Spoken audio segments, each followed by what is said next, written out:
Chapter 447. Reynolds hurriedly replied. Most of the people who could sit in the VIP seats had a high status in the society. But there were too many people introduced at the conference, so he couldn't remember who this guest was. He could only awkwardly say, "Honorable sir, you are overpraising me." It was very rude to not be able to call out the name of such a famous person. But the old man didn't seem to mind at all. He beamed with joy and said, "My name is Skak. I just saw your wonderful move and was very interested. If we have time, let's find some time to study it and make it more perfect. How about it?" Reynolds almost fell over. Was this something an elder should say? After taking a few more glances at the old man's wretched face, he finally dared to confirm that he had found a comrade in this world. This was an open pervert, and a top-grade pervert at that. He was even more perverted than himself. Reynolds didn't know whether to agree or refuse. He nodded a few times and then pushed it over. "Who is that person?" Eileen asked. Reynolds replied, "He said his name is Skak." Eileen said, "Skak? He is the thief, Mr. Skak. But he also has a nickname, Pervert." Hearing this nickname, Reynolds finally understood why Skak was so interested in his dirty move. Eileen whispered, "Birds of a feather flock together." Reynolds's state was very brave. He had a tendency to kill anyone who tried to stop him. He had very few lesbian generals under him. And Eileen and Linka also staggered their way in. Two rookies in the lower class who didn't have any fame could reach this stage. It was shocking. But the audience knew that they were Reynolds's friends. They thought that the people around this dark horse were tainted with a bit of darkness. When there were only 30 people left in the year competition, the year-skipping competition also began. When Reynolds and Eileen went to draw lots, Reynolds unexpectedly drew a person, Dark Knight Leon of the Magic Academy's 5th year. Reynolds had a bad premonition. Looking at Eileen, her eyes were full of confidence. Reynolds was relieved. After all, she was Diao Chan's direct disciple. That night, Reynolds, June, Eileen, and Linka had a meal together. The second day of the competition went on as usual. The highlight of the day was the battle between the Water Mage Irene and the Dark Knight Leon. Renaud looked anxiously at Irene and Leon, who were already standing on the stage. He would rather Irene lose than stay on the stage for too long. He felt that something was wrong. Elena was sitting right beside him. Seeing that Reynolds was like an ant on a hot pan, fidgeting uneasily, he comforted him. "Reynolds, don't worry. With Leon's character, he won't reveal his true face in this kind of situation, especially when his opponent is a woman." Reynolds knew this as well, but he was too concerned about Aaron. Aaron was more important to him than he was himself. However, it was useless to be anxious now. He could only pray for the blessings of the gods. The whistle to announce the start of the match soon sounded. Leon immediately saluted her. "Student Irene, please advise me." His face was full of smiles, as if he had forgotten all about the unpleasantness of being rejected by Aaron a few months ago. The commentator sighed and said, "Student Leon is a proud student of the Demonic Path Academy. He was the champion of the last tournament. He is also the son of the Joint Guild President, Gith, but he doesn't put on any airs. He enthusiastically guides the younger students to improve their strength. He is a good example for all of us to learn from." Seeing that Leon was so polite, Irene couldn't be too cold. "Student Leon, it is Irene's honor to be able to fight with you. Please advise me." After the whistle for the official match sounded, Leon wasn't in a hurry to attack. Instead, he stood still and waited. Fighting against the mage profession, the best and most shameless method was to chase after the enemy before the spell was cast. Otherwise, once the spell was cast, it would be very difficult to get away. However, Leon didn't do that. His demeanor won another round of applause. Irene was surprised, but she didn't hold back. Her left and right hands flashed with 7-colored light, and then there was a water-blue mud-like thing on each of her back. It kept squirming and changing, like a child pinching a toy. Not long after, two small puppets appeared in her hands. They quickly enlarged in the wind, and their physical shapes could be clearly seen. One of them was a gourd-shaped water puppet. It had no limbs, and its whole body was transparent flowing water. Because it didn't have a skeleton or something hard to support it, its body twisted and turned in a very strange way. It only had two eyes. Other than that, it didn't have any other human organs. Reynolds had heard Irene give this water puppet a name, Shui Shui. It was a very cute name, similar to its appearance. The other golden puppet wasn't so cute. It looked like a stegosaurus from ancient Earth. It had 2 rows of sharp steel teeth, and its body was covered with sharp blade-like barbs. It flashed with a terrifying light. Its name was Thorny Kue. It was easy to see that these 2 puppets were used for attack and defense. Under normal circumstances, mages would gather elements to summon apostles to protect themselves. The most important thing before a battle was to create defensive puppets to protect their weak bodies. This was to prevent them from being unable to withstand the sudden attack of the opponent and being defeated. However, Leon didn't do what the others did. Therefore, Irene had enough time to create 2 puppets, one for attack and one for defense.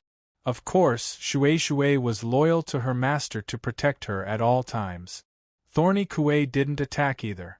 It roared softly and stared at Leon like a tiger watching its prey, as if it was warning him. At this moment, it was acting as another kind of defense and suppression. If Leon wanted to launch a surprise attack, he would have to go through it first. Leon was still standing leisurely. He didn't have any intention to attack. It was as if he was playing a game and not fighting. The commentator and the audience below the stage were full of praise for his confidence. Seeing Leon's indifferent look, Irene didn't dare to attack rashly. She was a little strange. Similarly, she didn't make a sound and secretly made a few different types of defensive apostles. A flame spider with a scorching heat wave, a golden armored giant with a sledgehammer in his hand, a flexible and tenacious wooden python, and an electric spirit with electricity all over its body. In the end, 5 water eagles appeared from Irene's hands. They fluttered and flew above Leon. They circled and danced in various angles, ready to attack at any time. The screams from their mouths could also disturb the enemy's mind. They were indeed very smart puppets. In this way, the defense was foolproof. Seeing those living, colorful elemental puppets, the audience felt that their horizons had been broadened and they were amazed. In the past, Irene only needed to make 4 to 5 puppets once. At most, she would be able to win after 3 tries. This time, there were 11 puppets in a row. Moreover, they used metal, wood, water, fire, earth, wind, and a total of 7 elements. There were elements in the sky and on the ground. The angles and methods of attack were different. It was really difficult to deal with. It seemed that Irene didn't dare to underestimate Leon at all. She was completely serious. Chapter 448. Every time he saw Aaron's puppets, Reynolds would be amazed. Even in a place as advanced as Earth science, creating life was a big problem, but a magician could do it easily. Moreover, the puppets had self-awareness when they were born. They could protect their master and use skills to defend or attack. It was really amazing. Looking at the 10 puppets surrounding Leon, the audience started to worry for him. He was in a precarious situation in the tight encirclement. Holy water goddess, please grant me the endless elemental power of the heavens and earth. Seeing that the time was ripe, Aaron chanted a water attack spell and controlled all the apostle puppets to attack Leon together. After receiving the order to attack, the 3 water eagles screeched and swooped down. The golden armored giant waved his sledgehammer, the electric spirit opened its electric limbs, and the flaming spiders surrounded Leon and pounced on him. The wood python, Thorny Chief, and the remaining 2 water eagles in the sky stayed outside. If Leon escaped, they would immediately entangle with him and let the other puppets who missed their attacks reform the encirclement, trapping the enemy in it. Other than being smart, these puppets were also disciplined and had the ability to cooperate in group. They knew how to use strategy to win. This showed how high the quality of Erin's consciousness was. After more than a month of school life, her strength had obviously increased by a lot. Reynolds was relieved. Looking at the 6 puppets rushing down from above, Leon immediately put on a defensive posture and dark aura exploded from his hands. However, at this moment, his feet suddenly seemed to be entangled by something and he could no longer move. Croak! A large piece of the ground in the venue protruded, and an earth frog appeared out of thin air. It rolled out a long tongue of earth and firmly sealed Leon's feet. The audience was shocked. When was this earth frog made? Why didn't they see it just now? Only Reynolds, who was familiar with Erin's moves, knew the reason. The first puppet that Erin made was not the water or thorny chief, but this earth frog. However, she had done it secretly. She had thrown it on the ground without anyone noticing, allowing it to blend into the soil of the venue and grow on its own. Then, she had used the exchange of elements to quietly move to Leon's feet in the soil and launch a surprise attack. It was a clever move that could not be defended against. Seeing that Leon was trapped, the rest of the puppets showed expressions of joy. They seemed to have human emotions of joy, anger, sorrow, and joy. The audience found it a little funny. However, their fierce attacks weren't funny at all. Seeing that Leon's movements had been sealed, everyone was worried. Could it be that the most popular candidate for champion was going to be defeated in the first wave of attacks? Irene's magic attack was about to land on Leon. At this moment, Leon's entire body was engulfed in black gas, and only a cocoon-like thing could be seen. Irene's magic attack and the 6 puppets hit the cocoon almost at the same time. The seemingly defenseless gas, however, no matter whether it was the magic attack, the claws of the water hawk, the fireball of the fire spider, the hammer of the golden armored giant, or the electric shock of the thunder spirit, all of them disappeared silently after entering the cocoon, like stones sinking into the sea. The commentator said excitedly, "Dark shelter! The power of darkness!" Compared to the other types of combat chi, the dark and light types of combat chi were much more difficult to cultivate, which was why the commentator was so surprised. The black gas dissipated, and Leon's figure appeared in front of everyone again. He wasn't hurt at all, and it seemed that he had resolved all the attacks. The tongue of the earth frog that wrapped around his feet had also turned into a pile of dust. The dark type was the nemesis of all elements except for the light type. It really lived up to its name. Irene was also secretly surprised by Leon's dark shelter. According to the information provided by Irene, Leon had never shown this move before, not even in the final battle of the competition last year. She guessed that he hadn't learned it yet. The elemental puppets had a lot of emotions, but they didn't have a heart of fear. Seeing that the first wave of attacks didn't work, they immediately prepared to launch the second round. However, Leon acted first. He kneaded his hands and a cloud of black gas came out. It became thicker and thicker, and finally became a viscous, ink-like liquid. The commentator quickly added, "I had the honor of seeing elemental liquefaction in the last competition. I believe that many of the old students are familiar with it. However, for the fairness of the duel, I won't reveal its name and use for the time being." Soon, the audience knew its use. The viscous black liquid in Leon's hands was divided into 11 small streams and shot towards the 11 elemental puppets that surrounded him. The golden-armored giant closest to him was the first to be hit. A pool of viscous liquid stained its weapon and body. Then, something terrible happened. The hard metal armor and giant hammer, as if they had touched sulfur, rapidly emitted thick smoke. Then, they were corroded and melted. Not long after, the entire mighty golden-armored giant was destroyed by the viscous liquid, and there was no intact skin on its body. The other puppets that were hit by the viscous liquid, such as the earth frogs, fire spiders, wood pythons, acanthus, and electric goblins, were in the same situation. Only the water eagles were agile enough to dodge quickly. However, one of them was unlucky enough to have its wings stained by the viscous liquid. No matter how hard it flapped, it couldn't fly and fell to the ground with a whine. Did everyone see its effect? It is to corrode any element or thing made of elements other than the light type. The terrible dark corrosion. The commentator explained to the audience. The effect of this move was obvious to all. Even if he explained it, it wouldn't affect the fairness of the competition. Eileen and Renaud were very nervous. Leon's move was too overbearing and vicious. In one move, he had already destroyed 7 to 8 apostles that Eileen had painstakingly made. This competition was too difficult to fight.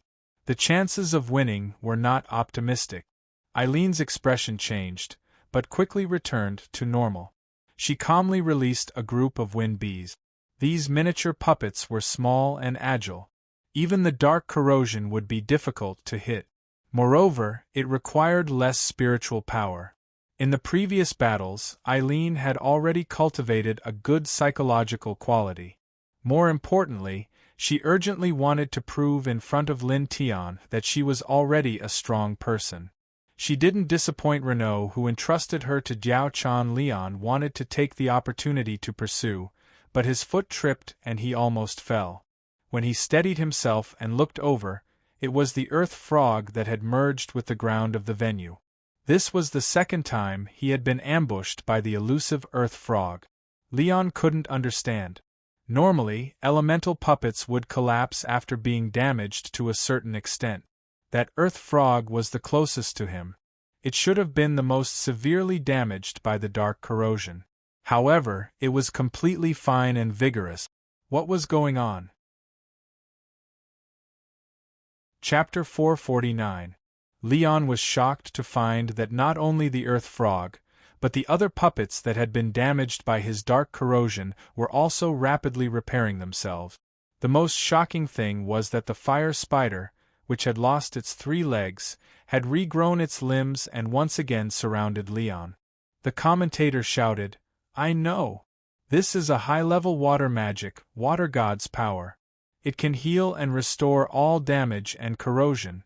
I didn't expect Irene to be able to use high-level magic as a freshman. Oh my god! This is amazing!" The commentator continued to analyze the situation in real time. "I think student Leon is in big trouble now. If he doesn't concentrate on killing one or a few of the puppets, they will be able to regenerate infinitely. They will continue to pester the enemy until he is completely exhausted and has no combat ability left.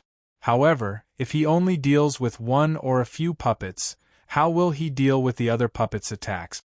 Just as he said, Leon's situation was getting worse and worse. What's worse was that Irene was still releasing her puppets one by one, completely surrounding him from the inside out.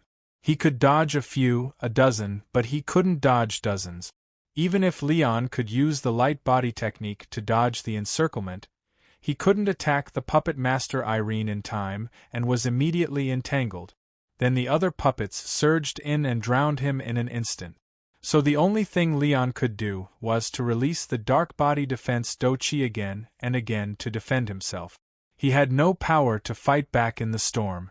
Irene knew that her magic power was useless against Leon's overbearing dark body defense Dochi, so she could only use the elemental apostles she created to attack him. The audience was shocked to the core as they watched. Judging others by their own standards, they would have been defeated countless times if they had been attacked so crazily. No one thought that this cute and beautiful girl would be so powerful. Everyone's attention was diverted by her sweet appearance. It was hard to connect her to a top powerhouse. Seeing that she had forced Leon into such a sorry state and that he would collapse at any time, everyone looked at her in a new light. After releasing a huge number of puppets, Irene finally felt the strain. She swallowed all 5 pills. She planned to end Leon in this wave of attacks. From the current situation, she had the absolute upper hand. Even if Leon grew wings, he wouldn't be able to fly out of the encirclement. There were still a bunch of puppets in the sky. Irene wasn't the only one with this idea. Everyone in the audience, including Renaud and Elena, thought so. Even if they thought things were too simple, they couldn't find a reason to lose. The simple reason, perhaps, was because this tactic was abnormal. Leon's dark body defense Dochi was getting weaker and weaker. Anyone could see that he was close to running out of spiritual power, and only one pill left. The distance between him and Aaron was at least 700 to 800 meters. This distance was almost 100% safe zone. Unless Leon could attack like an archer. Furthermore, even an archer would only be able to pose a limited threat when faced with an overwhelming number of attacks. Coupled with the fact that they were so far away and the fact that the other party had a puppet to assist them in defense. Just when everyone had no choice but to accept the unexpected result of Leon's loss, a large cloud of black gas suddenly appeared out of thin air about 400 meters in front of Irene. The audience, who originally thought that Leon's defeat was inevitable, suddenly had a glimmer of hope. If he lost so easily, then this battle would be too boring. Of course, Renaud and Elena wouldn't find it boring. The sooner Leon lost, the more interesting and satisfying they would find it. Seeing that something was wrong, they couldn't help but feel nervous. This cloud of black gas that appeared out of thin air was really strange. Elena had spent a lot of effort on Leon, but the information she found didn't mention it. She couldn't help but feel slightly nervous. But now it seemed that Irene's side had a greater advantage. Perhaps Leon just wanted to make a final struggle. The two could only guess. Irene was also very surprised. She immediately used what little spiritual power she had left to make a turtle-shaped gold-type puppet. This was used to prevent Leon's dark corrosion. Even if it couldn't completely break it, it could at least block it. There was also a wood spirit tree with vigorous vitality. Its branches were like vines that could freely extend. Although the turtle-shaped puppet's defense was strong, it lacked flexibility. This wood spirit tree could make up for its shortcomings and prevent unexpected situations from happening. The black gas was like water from a spring, constantly gushing out, churning, and the area was getting bigger and bigger. The audience stared at it nervously. Everyone knew that this was Leon's only hope, but no one could guess what skill it was. Could it be dark corrosion? Or some other long-range attack that could be controlled from 400 meters away? It was mysterious and unpredictable. In the distance, the black gas on Leon's body became weaker and weaker. Finally, it completely disappeared. His figure was completely exposed in front of the elemental puppet. The puppets swarmed forward, each using their own skills. However, they held back a little. Irene was always a kind girl and didn't want to kill Leon. At the beginning of the battle, she had already ordered the puppets not to kill Leon. Ah! The audience cried out in disappointment and joy. They were disappointed that Leon didn't have time to launch his dying attack and couldn't see a more exciting scene. They were happy for Irene's supporters. Irene was deeply loved in the academy because of her innocence and cuteness, just like a little angel. Bang! The puppet's skills didn't deviate from their path, nor were they obstructed. However, they actually passed through the enemy's body and hit the ground. What was going on? The audience's eyes widened as they looked at the scene in front of them in disbelief. Then, Leon's body began to distort and become fainter and fainter. Finally, he completely disappeared. Only a group of puppets were left staring at each other, not knowing what to do. Not to mention the puppets with limited intelligence, even the smart humans couldn't figure it out. However, the secret was soon revealed. The answer was the black gas in front of Irene. However, it was no longer in a ball shape. It was in a regular oval shape like a strange door. And Leon had actually stepped out of this door directly. Dark teleportation. Leon, that kid, is actually so strong that he can already use spatial skills? Philip solved the doubts that even the commentator couldn't solve. Dark teleportation's ability was to create a spatial breakthrough outside the encirclement when one was surrounded. Then, the user's body could directly cross through space and arrive there. It could be said to be a life-saving skill. Of course, the amount of spiritual power needed to create a dark space was immeasurable. Otherwise, with Leon's tyrannical strength, he could at least hold on for 10 more minutes under the crazy attacks of the puppets. Chapter 450. In addition to the huge amount of spiritual power, the dark teleportation also took a lot of time. Leon had just learned it and was forced to use it. It took at least a minute to complete it. Fortunately, not many people had heard of this rare skill. Irene did not know how to summon the puppets back to guard the dark teleportation door first. Otherwise, Leon would have been done for. The victory or defeat of the masters was just a moment's difference. Renault was about to faint. Although the situation was still good 2 seconds ago, the situation was now rapidly reversed. If the black gas was just an attack skill, then Irene would undoubtedly have more than a 90% chance of winning. But now it was Leon himself who came out. His spiritual power was almost exhausted. Irene, who had weak defensive power and could not summon the puppets back in time, was in imminent danger. With Leon's light body technique, even if he rushed in front of the fastest eagle, it would not be difficult to knock down Irene. The audience was in an uproar. They did not expect to be able to come back from the dead in such a desperate situation. The horror of the Dark Night was really not to be underestimated under any circumstances. After jumping out of the portal, Leon immediately stuffed the rest of the elixirs into his mouth, and then used the light body technique to jump towards Irene. This was a very fast night skill, Savage Charge. Although he was 400 meters away, it would take him less than 10 seconds to catch up with Aaron.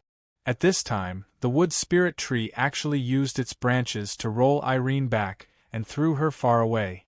Irene's rapid change was also amazing. Limited by her weak spiritual power, she was a magician, and her light body technique was not good. With the help of the puppets, her speed was much faster. After the wood spirit tree sent Irene far away, it successively threw the metal turtle and Shui together, while it stayed in place. The branches of the wood spirit tree were flexible, but the movement of the whole tree was very slow. It could only let the other 2 companions protect the master first, and then slowly retreat. A group of magical beasts in the distance and the master's mind were connected and immediately received the crisis message. In the rumbling sound, they followed closely behind Leon. Among them, 6 wind eagles were the fastest. Leon was the first to crash into the wood spirit tree. Dark corrosion shot out like an arrow, melting all the vines that wrapped around him. After that, he rushed towards Aaron without stopping. It was unknown if it was because this wave of attacks had consumed a lot of spiritual energy, but his speed had slowed down. The wind eagle also quickly closed the distance between them. When Aaron came to the edge of the field and had nowhere to run, Leon was only 10 meters away from her. The black gas on his body circulated again and covered his whole body. Unlike the protective spiritual energy and dark corrosion, the black gas on Leon's body was intertwined in a net. He stretched out his limbs, trying to stretch the net as wide as possible to catch his prey. It was like a huge spiderweb. Fear finally crept into Erin's eyes. She was still a girl who had never experienced a battle before. It was rare for her to be able to remain calm. Just as she was about to dodge, Leon's eyes flashed like stagnant water, without any signs of life. Erin froze on the spot and lost the ability to move in an instant. This was a mind control skill that Leon had been secretly practicing, Netherworld pupil. Leon's arms and legs contracted forward at the same time. A large net made of black gas covered the sky and floated towards Erin. Just as Reynolds thought it was a sealing skill, Skagai's face suddenly changed. Not good, Dark Soul. Although Reynolds didn't know what Dark Soul was, he had a bad feeling from Skagai's tone and the name of the skill. From the moment Erin accepted the duel with Leon, he had a bad premonition, but it was faintly discernible. Premonitions were things that no one could say for sure, so Reynolds didn't try to stop it. Now it seemed that the premonition might unfortunately come true. In a hurry, Reynolds immediately jumped out from the audience. Even if Aaron admitted defeat, he couldn't let any harm come to the person closest to him. Unfortunately, Reynolds was too late. When Aaron was freed from the spiritual restraint of Netherworld pupil, the black net had already covered her completely. There was no time to dodge. At the same time, the 6 wind eagles had also arrived. They flew through the air, each drawing 2 wind blades. 12 wind blades met in the air, fusing into a large wind claw and falling directly on Leon's back. This was a group skill similar to a magical beast. Its power was several times greater than a single skill. As the audience screamed, Aaron and Leon were thrown out of the arena at the same time. Leon screamed and spat out a mouthful of blood. He then hit the enchantment barrier and bounced back to the ground. Aaron, on the other hand, didn't say a word. She flew toward the enchantment barrier and melted it effortlessly. Aaron wrapped Aaron and continued to fly to the ground in front of the audience seat. All the elemental puppets had collapsed at this time, indicating that this was a bad omen. "Linger!" A nervous voice sounded. Naturally, it was Reynolds. He flew over and hurriedly picked up Aaron. Looking at Aaron in his arms, Reynolds was shocked to find that her eyes were closed and she had already fainted. The black net on her body was still crazily drilling into her body like a leech. Reynolds panicked and used the power of purification, trying to pull the black net out. However, it broke as soon as he tore it, as if it didn't have a physical body. It continued to melt into Aaron's delicate body and soon disappeared. Aaron's face was as dark as death. The healthy ruddiness of the past was gone. The commentator came back to his senses from the thrilling battle. It seems that this was a fierce battle where both sides were injured. Aaron's situation is not good, but you can't blame Leon entirely. Making a magician lose the ability to move is the best way to break the puppet's attack. Also, the situation was critical at the time, and he seemed to be badly injured. Leon seemed to be cooperating with the commentator. He actually flew over, stumbling. When he arrived in front of the two, he seemed to be very shocked and said loudly, "Miss Aaron, are you all right?" However, after turning his back to everyone, his face, which had always been quite graceful, revealed a fleeting sinister look. He used the power of telepathy and said to Reynolds alone, "If I can't have it, then I'll destroy her, ha ha." Reynolds pointed at Leon, trembling all over. You. He now knew that Leon had slowed down at the last moment on purpose. It was not that his spiritual power was insufficient. From the power of the dark soul trap, it was not a problem for Leon to maintain the light body spell. It was just that he had to create the illusion that he was being chased by the elemental puppet and had no choice but to deal with the puppet master, the spiritualist. This way, he would not leave a bad reputation in front of the audience. In addition, he was putting on a good show, caring for the injuries of the loser. This move could be said to be extremely beautiful without any trace. However, he had miscalculated greatly. He did not expect Aaron to be able to force him to use the dark teleportation, which he was not yet proficient in. He almost failed miserably. In the end, the Wind Eagle's group attack also hurt him a little, since he had almost used up all of his spiritual power after the dark soul trap. However, as a cold-hearted person, he would rather suffer a small injury in exchange for Aaron's current situation. Reynolds shouted furiously, "I'm going to kill you!" A long sword appeared in his hand and he stabbed towards Leon. Leon did not dodge and pretended to be very guilty. Of course, he would not be killed by Reynolds' attack because Dean Randolph had arrived in time and blocked Reynolds' sword. "Dean, let me go."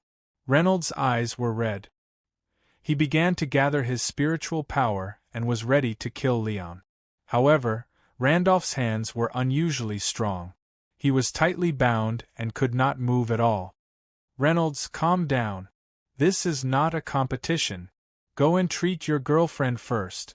Reynolds immediately came to his senses. Randolph was right. The next competition would be between him and Leon. In reality, killing someone would have to pay with one's life. However, in a competition, there was no need to take responsibility for accidentally killing someone. Now, the most important thing was to treat Aaron. Chapter 451. Reynolds didn't give Leah to the magistrate. Instead, he carried her delicate body and quickly rushed to a certain place in the venue. That was where Miss Angelina, the president of the Magistrate Guild, was seated. Although the cautious Reynolds didn't stop Leah's competition in the end, he was already prepared for the unexpected. He had long noticed Angelina's position because she was the strongest magistrate on the continent. Reynolds directly used Lighten to float over the heads of the group of students, arriving in front of Angelina in the shortest time possible. "I beg you, Honorable Madame Angelina, please save Leah. I will never forget your great kindness." Magistrates were originally a profession full of charity, and Leah was an important new talent in Chang'an. Angelina immediately said, "Reynolds, don't worry, I will do my best." Her face was a little solemn. "But Leah's situation is not good. I have to find a secluded place immediately to cast the spell. Can you leave her with me temporarily?" Reynolds, of course, trusted Angelina. He hurriedly said, Yes, thank you, Miss Angelina." After getting consent, Angelina used her spiritual power to perform emergency treatment on Leah, then carried her and flew away. The audience at the scene was a little surprised by the sudden change, and there was a lot of discussion. Reynolds turned his gaze back to Leon, who was limping and pretending to be injured. He pointed at him and said word by word, "Leon, I'm going to kill you in the competition." Leon was still continuing his wonderful Oscar-winning performance, slowly walking out of the venue with the help of others. When he heard Reynolds's words, he turned around and said apologetically, "I'm sorry, Reynolds. I was too anxious and used too much force. I hurt Leah. I'm very sad too, and I'm very sorry about this."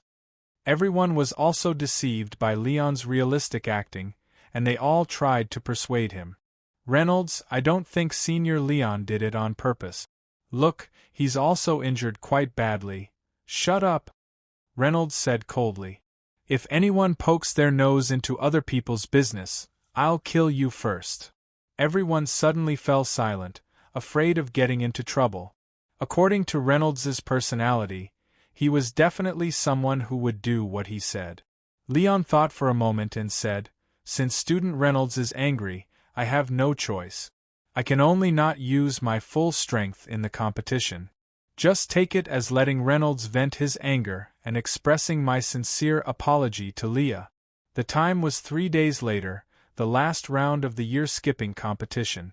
Student Reynolds should know about it. Furthermore, Student Reynolds, your mind is in a bit of a mess right now. I'm afraid the battle won't be fair. In fact, he was the one who had suffered some minor injuries and would not be able to recover in a short period of time. But when he said this, it seemed as if he was making plans for Reynolds, which won the praise of everyone. Reynolds, on the other hand, became a narrow-minded villain. Reynolds was not a hypocrite, nor did he want to be. He only wanted to avenge Leah. He did not need to care about what everyone thought of him. Seeing Leon's calm attitude, he immediately said, "Very good." Leon didn't say anything more and walked towards the back of the venue. Looking at the unconscious Leah on the hospital bed, her face still ashen and bloodless, Reynolds felt as if a knife had been twisted in his heart. He hugged his head in pain. Anyone could see that Leah's situation was not good. Miss Angelina had already done her best, even using the self-damaging high-level priestess skill, goddess baptism, but she was still unable to completely remove the dark energy in Leah's body. In addition to Philip's precious life-saving elixirs, they could only temporarily stabilize the bad situation. Dark Soul Trap was a tyrannical and insidious corrosive skill that could greatly damage the human base spirit. If it was not for the strongest priestess, President Angelina's rescue. Leah would very likely have died on the spot. She was temporarily saved, but whether she could survive the critical period and wake up was still unknown. It was a big problem that no one could guarantee. Leon was ruthless and merciless, and he showed no mercy to little girls. Just as he said, "If you can't get it, then you have to destroy it." Seeing the usually cheerful Reynolds become like this, Elena felt an indescribable pain in her heart. At this time, she said, "Reynolds, don't blame yourself. Go eat something first. I'll take care of Miss Leah for you for a while. You haven't eaten for 2 days." Reynolds waved his hand and did not speak. He was thinking of various ways. Elena said worriedly, "Reynolds, are you really going to duel with Leon in 3 days?" "Yes. I'm going to kill him." Reynolds finally opened his mouth and said expressionlessly. His cold tone caused everyone present to tremble. No one dared to doubt the sincerity of his words. If the mentors at the venue had not arrived in time after the match, Reynolds would have directly opened the underworld and sucked him into the underworld. Elena, who felt the monstrous hatred of her roommates, did not dare to say anything more. Even Skagei was no exception. As the president of the priestess, Miss Angelina was a kind and good person who did not put on airs. In addition, she particularly valued Leah, a future star who could bring great contributions to Chang'an. She let her stay in her temporary residence and keep an eye on the situation. Reynolds was also very relieved. Angelina's place was safer than his own villa. He did not have to worry that Leon would continue to use extreme means to harm Leah after knowing that she was not dead. No matter how bold he was, no matter how strong his father's power was, he would not dare to openly offend the president of the priestess. Reynolds stayed with Leah until night. He did not want to disturb her anymore, so he returned to his dormitory. Elena was very worried when she saw his condition. She was afraid that he would be impulsive and directly seek revenge on Leon without waiting for the challenge 3 days later. If that was the case, then no matter how powerful Reynolds was, he would definitely die. On the charge of murder, the president of the Priestess Union could put Reynolds on the wanted list all over the country. So Elena went back with Reynolds. She could not only prevent him from acting impulsively, but also comfort him from time to time. Without Leah by his side, Reynolds felt particularly lonely. Reynolds sat in front of the sofa and remembered that he used to sit with Leah on the weekends. They would watch the magic mirror and eat peeled fruits while talking about things on Earth and here. After June came back, they would eat together and tour Chang'an City happily. But now those warm moments were gone, and they might never appear again in the future. Reynolds suddenly felt an inexplicable fear in his heart that could not be suppressed. He was going to bring Leah back to Earth. A shadow was reflected in the mirror. It was a man with blonde hair and black clothes with a dark expression. Reynolds was furious. He picked up the plate on the table and threw it directly at him. Bang! With a loud sound, the mirror collapsed and turned into pieces on the ground. Chapter 452. The next day was Renault's last match to qualify for the advancement. It was also the easiest match to win, almost effortlessly. Originally, the second-year hunter from the Witch Academy had some strength. Even if he couldn't win, he could at least hold on for a while. However, he had been frightened by Renault's murderous aura and knew that his opponent was extremely angry after Leah's accident yesterday. He was afraid that Renault would use him as a punching bag to injure his base spirit, paralyze his limbs, or something like that. He only regretted that he had been defeated too late. He blocked 2 of Renault's attacks at random and then pretended to make a mistake when Renault used a weak skill. He then left the arena with a scream as if he had won. Have something to eat. Elena served a few dishes to Renault, who was sitting on the sofa in a daze. She had been taking care of Renault's daily life for the past few days, almost like a full-time nanny. Other than bathing and going to the toilet, she had rushed to do everything else. This was the first time in her life that Elena was willing to serve a man. She was well aware of Renaud's irreplaceable feelings for Leah. Renaud treated her very well, bringing her food, running hot water for her bath, telling her jokes, and chatting with her. This time, it was her turn to take care of Renaud. Looking at the food in front of him, Renaud didn't say much. He picked up the bowl and shoveled it into his mouth. He wouldn't go on a hunger strike like the others. On the contrary, he had to replenish himself with enough energy to do what he had to do. He couldn't run away from it. Elena had thought that she would have to persuade him for a while. She didn't expect Renaud to be so obedient. She was a little surprised. At the same time, she realized that his calmness was beyond her imagination. People who could forcibly endure any extreme emotion and act rationally were undoubtedly the most terrifying. After a silent night, Renaud walked out of the dorm before the sun had even risen the next day. As soon as he opened the door, he heard a shout behind him. "Renaud, where are you going?" Renaud looked back. Elena was wearing pajamas, her hair loose. She looked very much like a cute girl. Elena had been keeping an eye on Reynolds every minute of the day. She was woken up by the sound of the door opening early in the morning. When she found out that Reynolds was about to leave, she hurried downstairs without even changing her clothes or putting on her hair. Her body now looked so sexy and round. It was easier to arouse a man's desire when she was half naked. It was more attractive than being naked. Reynolds was not in the mood to pay attention to it. He only revealed a faint smile and said, "Nothing, I'm going out to do something." After saying that, he turned around and left. Elena noticed that Renaud was wearing a set of armor made from the skin of a Qinglan fish. Apart from battles, he usually didn't like to wear a warrior's armor. It was obvious that there was something wrong with his current attire. Elena panicked. Ignoring her own body, she rushed up and grabbed his arm. "I know you're upset and angry, but if you go to Leon like this, you won't be able to avenge Leah. You'll lose your life." Reynolds said indifferently, "Don't worry, I'm not that stupid." Elena pointed at the armor on his body. "Then, what's with this?" Reynolds smiled and said, "I'm just looking for Dean Randolph. Now, this era is not peaceful anymore. The Babika Kingdom in the West is the first to start a war. They are invading the continent with their army. The Babika Kingdom, the Orc Alliance, and dozens of other allies are slaughtering people in the king's realm. We have to prepare for the worst." Reynolds sat in Randolph's office without saying a word, listening to Randolph's words.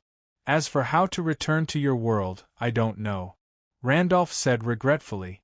Reynolds didn't say anything. Just now, he came to Randolph's office alone. Randolph happened to be looking for him, so the two of them started chatting. Now Reynolds was at his weakest. He told Randolph about his and Leah's backgrounds. Surprisingly, Randolph didn't look surprised. He just tried to comfort him and tell him not to think too much. "Reynolds, what you're most worried about now is Leah's safety, right?" Reynolds nodded in silence. Randolph let out a sigh as he took out an ancient-looking small box from his interspatial ring. "These are the two elixirs that I liked to use the most when I was young. One is called Fleeting Time, and the other is called Moment of Youth. Fleeting Time is a precious healing elixir, and Moment of Youth is an elixir that can improve one's strength instantly. I'll give them to you." Reynolds was shocked. "Dean, Randolph smiled and said, "elixirs are used to save people. I don't need them now, so I'll give them to you to save people." "Thank you, Dean." Reynolds bowed to Randolph solemnly. Randolph waved his hand and said, "You don't have to be so polite with me. Reynolds, did you come here to ask for my advice?" Reynolds nodded. A few days passed. Elena and Townsend were still waiting for Reynolds's return in the dormitory. Elena sighed and said, "When do you think he'll come back?" Townsend comforted her. "Elena, don't worry too much. No one expected this to happen. If you want to blame someone, you can only blame that Leon for being too sinister and vicious. Such a person will not have a good death." "That's right. He'll die a horrible death, and it'll be today." The door creaked open, and Reynolds walked in. He looked tired, and his eyes were bloodshot. But it was a completely different feeling from Leah's. There was hope and fighting spirit. Both of them said at the same time, "Reynolds, are you all right?" Reynolds smiled and said, "I'm fine. It's just a trip. What's there to be afraid of?"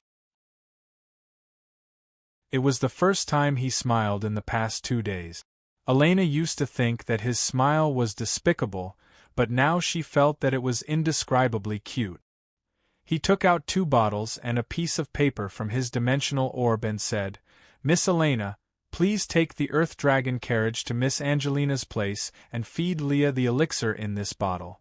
He handed the small bottle to Elena and raised the big bottle. "This is a life-saving elixir given to me by Dean Randolph. Quick, feed it to Leah.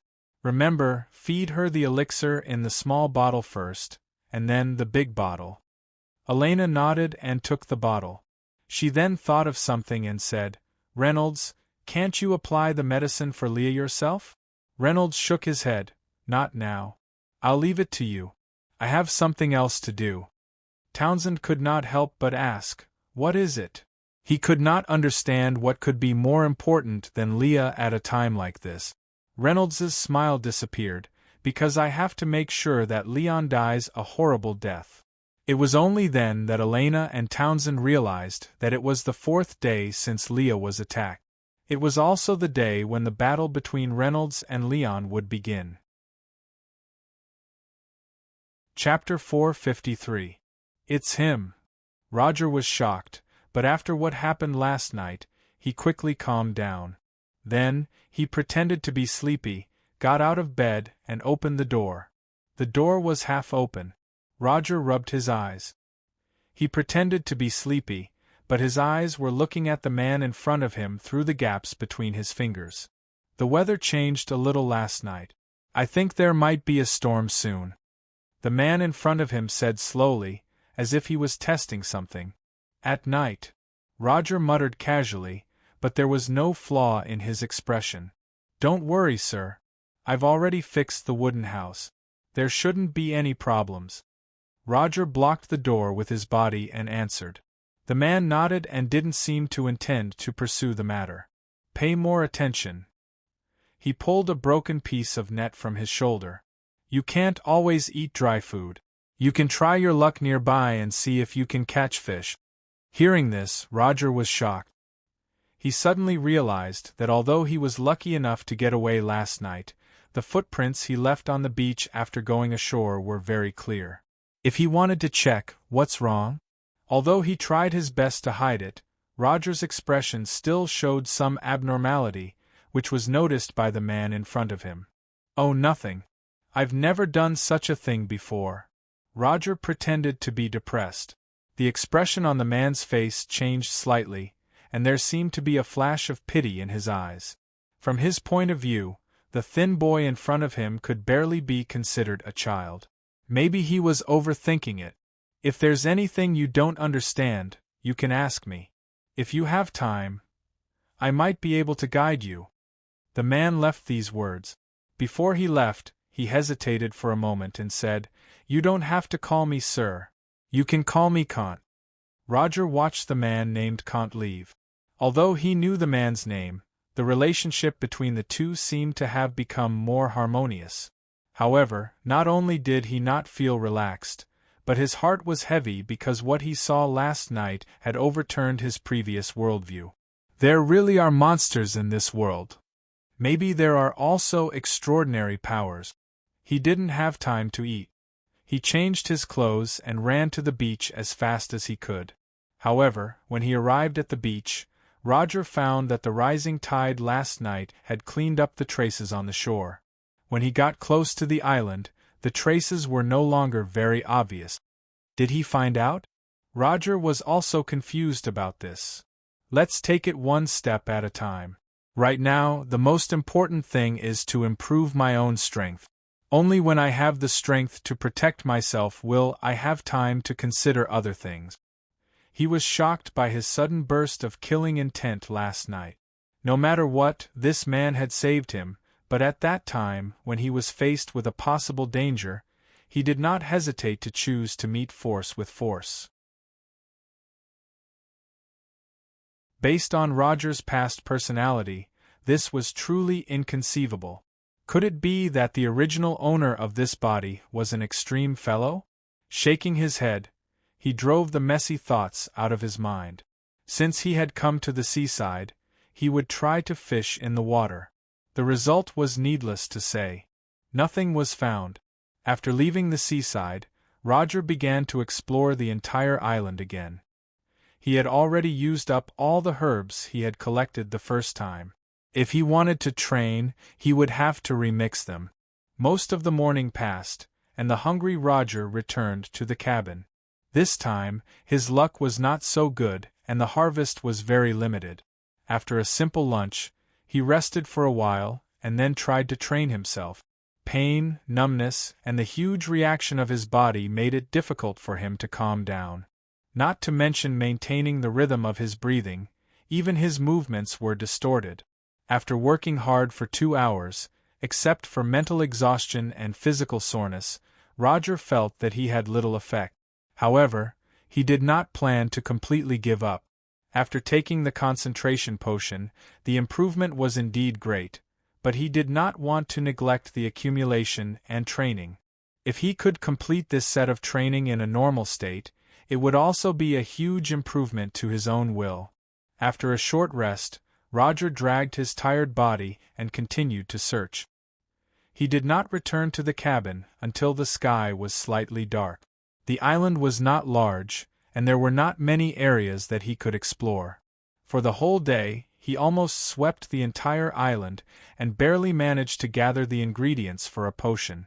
Although there were certainly omissions in the process, Roger was still somewhat worried. The rest of the ingredients were fine, except for a plant called ironwood vine. Ironwood vine was a type of accompanying plant. It was attached to the lush roots of plant. Only when it grew to a certain extent would it affect the accompanying plant, and then be discovered through its characteristics. After gathering the herbs again, Roger began his own concoction. With the experience from the first time, the concoction process was faster this time. After obtaining the concentration potion, he did not immediately take it. Night was coming. After what happened last night, he was somewhat worried. To avoid any accidents, he decided to wait for another day. If Kant did not show up tonight, it meant that he might have dispelled his doubts for the time being. Putting the axe in his arms, Roger squinted his eyes and waited until dawn. Other than the intermittent sound of waves, nothing else happened.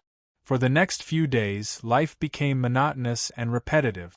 During the process, Roger took the concentration potion twice. After 2 upgrades, his physical fitness had improved greatly. Although he still looked as thin and weak as before, under his skin and in his fascia, his slightly thin body contained great power.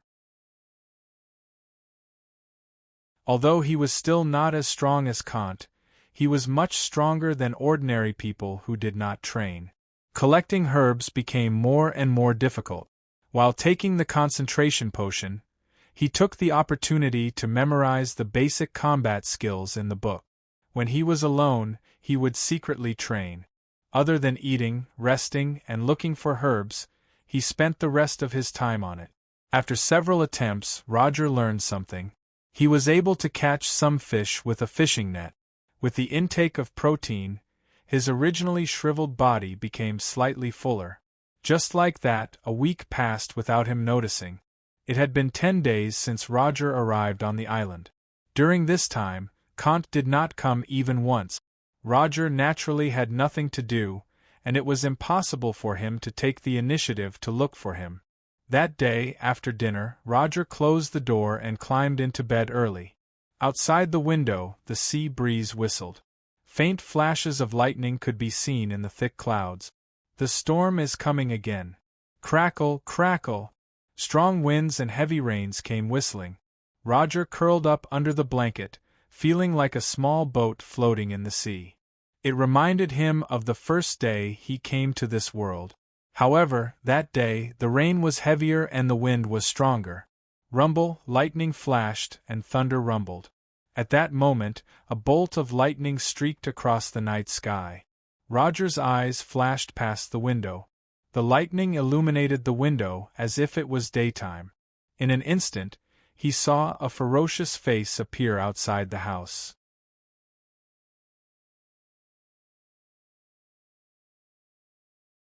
Chapter 454. Roger was shocked. He subconsciously clenched the iron axe hidden under the pillow. Since that night, this weapon had never left his hand. Could it be an illusion? His heart was nervous, and his breathing became slightly faster. Rumble. A bolt of lightning flashed again. It was open outside the window, and there were no so-called monsters. However, just as Roger was feeling a little relieved, a low roar suddenly came from outside the window, followed by a loud bang. The wooden door creaked, unable to bear the burden. Bang, bang, bang. It seemed that something was crazily hitting the door. In addition to the sound, Roger finally saw another figure wandering outside the window. It was a blue murloc about 1.5 meters tall with a ferocious face. It was different from the one he saw at Kant's place not long ago. This murloc looked stronger. The surface of its body was covered with rough fish scales, and there were some water plants hanging on it. Their heads did not have any human characteristic. Their eyes protruded outwards, and their big mouths filled with fangs almost occupied most of their faces. Their bodies were bent, and their strong and exaggerated palms were filled with sharp claws. What the hell is this? For a second or two, Roger's mind went blank. However, with the impact from before, he quickly came to his senses. He turned over and jumped off the bed, then quickly rushed to the door. In order to prevent Kant's sneak attack, Roger took advantage of the leisure time in the past few days to strengthen the windows and wooden door of his wooden house. According to the previous level of defense, the wooden door would probably shatter in the first impact. I can't let these terrible things into the house. The space in the wooden house was narrow. Although the monsters did not look as tall as ordinary people, their strength should not be high. However, their limbs were extremely long, and their speed must be very fast. In addition to their sharp teeth and claws, once entangled, they would be torn apart in a few breaths at most. In the face of danger, Roger found that his brain had become extremely calm at this moment. He dragged a temporarily assembled table behind the door, then carried the iron axe to the window. With the help of the lightning outside the window, he could see that one of the murloc was crazily hitting the wooden door, and the other was wandering aimlessly. As if noticing Roger, the murloc growled and pounced to the window. Thud! Its sharp claws scratched the wooden planks, bringing away large pieces of wood. This guy is so fast. Roger was shocked. Just then, he heard a faint gunshot in the distance. It is Kant. Was he attacked there as well? Kant lived in the lighthouse. Other than the watchtower on the top floor, the entire lighthouse was made of cement. Even if 100 of these monsters came, they would not be able to push the lighthouse, unless they could break open the iron door at the bottom or climb up the wall to the top. The lighthouse on the island could be considered the strongest fortress. The gunshots became more intense. Clearly, there was more than one monster attacking the lighthouse. What kind of world is this? Roger had no energy to complain. Taking advantage of the murloc outside the window, he waved the iron axe in his hand. Poochie! The iron axe seemed to have hit a piece of wood. Along with a scream, half of the murloc's hand was chopped off by Roger. Light blue blood splattered on Roger's face. After half of its hand was chopped off, the murloc became even crazier. It used both its hands and feet, as well as its sharp teeth, to crazily hit the wooden window.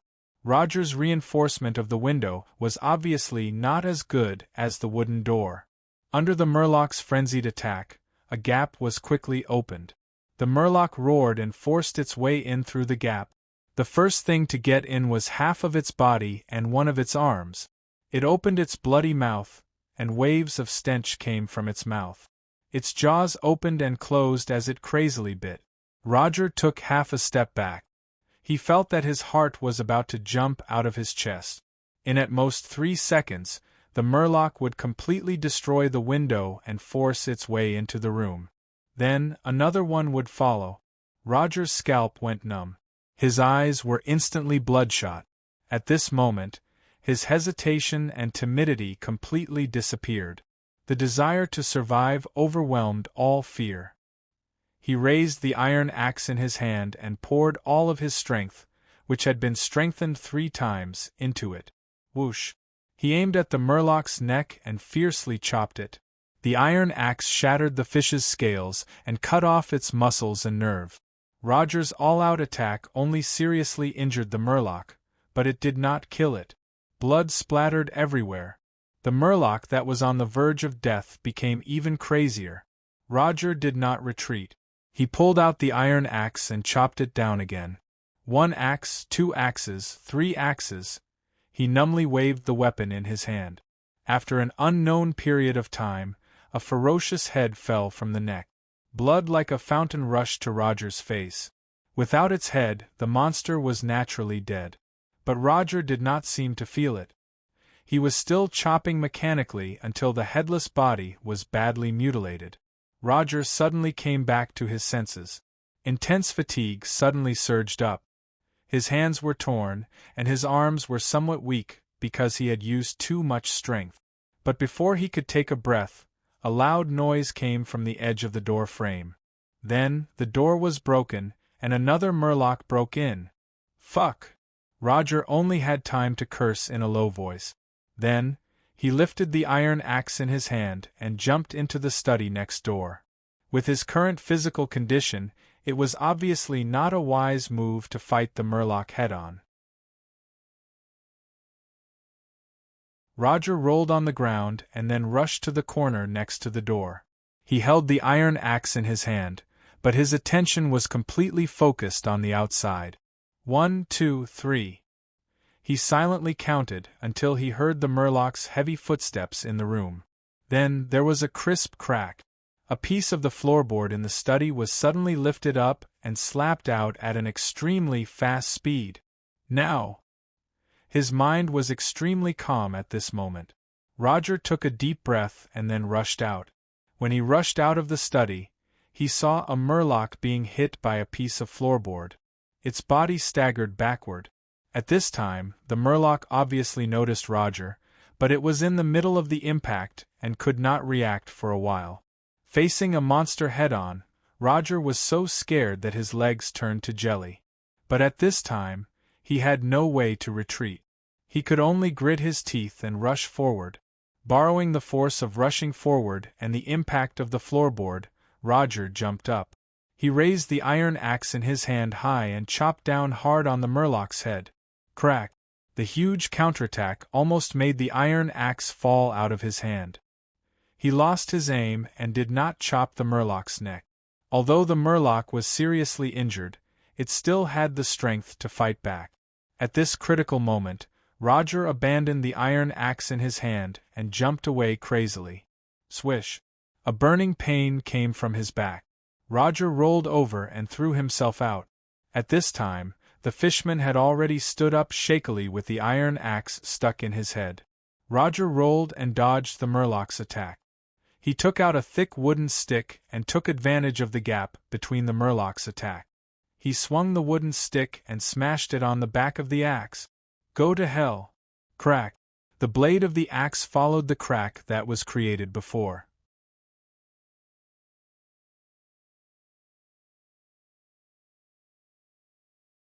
Chapter 455. The venue was already in full swing, but they were not cheering for the 2 contestants who were competing on the field. Although they also had good strength, they were far worse than the next battle. Because it was the contest between the big dark horse Renault and the dark dominator Townsend, who was known as the Dark Knight. After winning the battle in a row, Renault was considered to be the most likely candidate to compete with Townsend in the 5-year competition, and also the final champion candidate.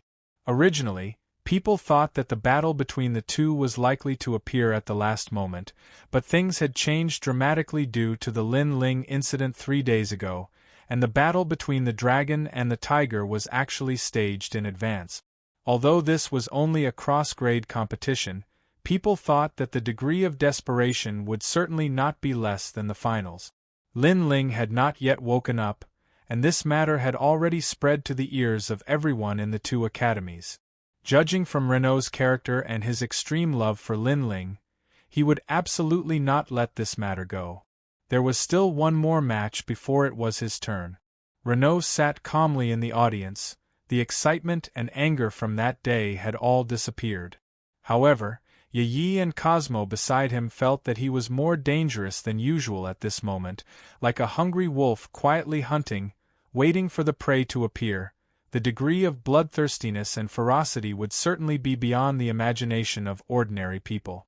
Suddenly, there was a thunderous applause in the field, even more enthusiastic than the introduction of the Saint-rank experts, and Renault's attention could not help but be attracted.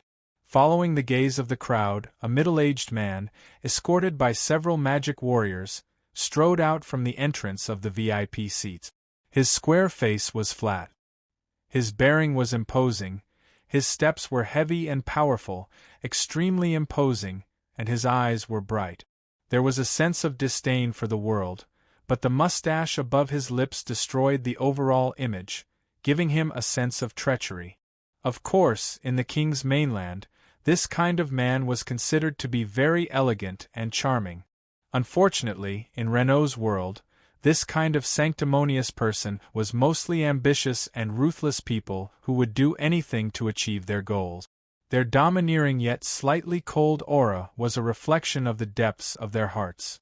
Other people in the king's mainland were too simple, and few shrewd people could not escape Renault's eyes. He was also very confident in his own judgment. Just as Renault was wondering about his background, there were actually so many magic warriors protecting him. Yi was the first to speak. "It's Mr. Guise-Marie Potter, the president of the Joint Duty Guild, Townsend's father." As soon as he heard that it was related to Townsend, Reynolds's face sank. Sure enough, like father, like son. It was said that Gith was a very legendary figure in the king's realm. If it was only calculated by quality, he could only be the lowest level warrior. However, his achievements were far more glorious than any other warrior, and even more glorious than the heroes. The president of the Great Tang Alliance Guild controlled the fate of almost everyone in Great Tang. He was someone that no one dared to offend. If he didn't have any extraordinary means, how could he, a mere low-level warrior, have climbed to the point where he could shake the entire Great Tang with just a stomp of his foot? Apart from that, he was also the only ordinary person who was not a member of the royal family, a tyrant of a large clan, or a super-expert, but was able to obtain a surname. Guise had 3 sons. The eldest son, Ivan, had the same low fighting quality as his father. It would be difficult for him to achieve great things. The second son, Joseph, was simple. Relying on the power of his family, he was arrogant and domineering, but he lacked the scheming of his father, who could settle everything. He only became the object of Guise's shame and was not valued. The youngest son, Townsend, had excellent fighting quality. He was born to be the ruler of darkness, and he had a deep character. Guise saw the shadow of himself when he was young in him, and he also had the tyrannical martial arts that he had suffered for his whole life. It was also a very pleasant thing to make up for his regrets in the younger generation. Therefore, Guise cared for his son Townsend very much and let him be lawless in Flores. He even took time out of his busy schedule to watch this game in person, because he also knew Reynolds, the new star, who was a dark horse that might pose a threat to his son. Guise was indeed capable, dared to reform, and made a lot of significant contributions to Great Tang. The dark side of the father and son was completely concealed, so they were still very loved and supported by people. The applause continued until Guise took his seat, showing his heartfelt welcome and respect for his arrival. The whistle that signaled the start of the game sounded. Reynolds and Townsend flew to the stage, separated by an aisle. A burst of earth-shattering noise suddenly resounded in the stadium. Since Guys was there, the audience naturally had to give face to Guys. In addition, Renault was very ungentlemanly a few days ago. Many of his original supporters also turned to cheer for Townsend, which made his momentum rise for a while. But Reynolds was not moved. His heart was as calm as still water. What he wanted was not the cheers of the audience. Everyone's cheers were not as satisfying as Townsend's defeat. The two soon came to the stage, and Townsend began to perform again. Reynolds, is Miss Lin Ling better? Like his father, he also liked to use schemes to subdue people invisibly. As soon as he got on the stage, he attacked the heart first, trying to disturb Reynolds's mind. Reynolds smiled and said, "Thank you for your concern, Senior Townsend. Lin Ling is much better than before. By the way, I was too impolite last time because I was worried about Lin Ling. Senior Townsend, I would like to express my heartfelt apology. I hope you can forgive Reynolds's previous recklessness." Townsend was stunned. He expected Reynolds to be angry or sad, and at most remain silent. He didn't expect him to apologize to him with a smile, as if nothing had happened. Could it be that Lin Ling had really improved under the treatment of Angelina, the president of the Divine Official Guild? Townsend was very confident in his dark soul, but seeing Reynolds's smile at the moment, his confidence was shaken. If Lin Ling's situation did not improve, he could still apologize as if nothing had happened. Then he was even more shrewd than Townsend. No matter which possibility was true, it was not a good thing. Townsend's smile began to be a little unnatural. "Reynolds, you're too serious." Reynolds said it so loudly that the whole audience heard it. Some of the audience, who had evil thoughts because Reynolds had lost his warrior's demeanor a few days ago, changed their views of him greatly. Thinking back, the girl he loved was so seriously injured that it was reasonable for him to lose his composure. If it were them, they would probably be the same. Human nature was like this. Whether one's thoughts were right or wrong was just a matter of a thought.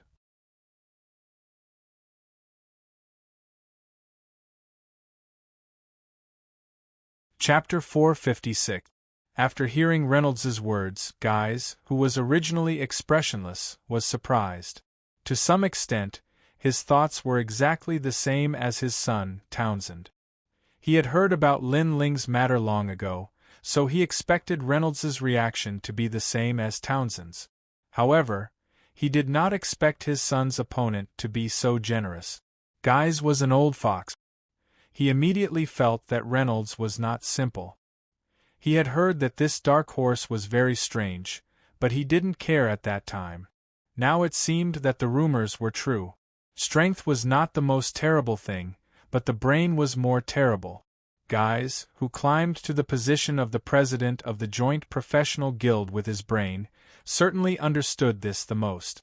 The commentator didn't miss any opportunity to report. It seems that the grudge between Reynolds and Townsend has been written off, and they have forgiven each other. This is a good thing. After all, we only want to see a wonderful and friendly competition, not hatred between each other.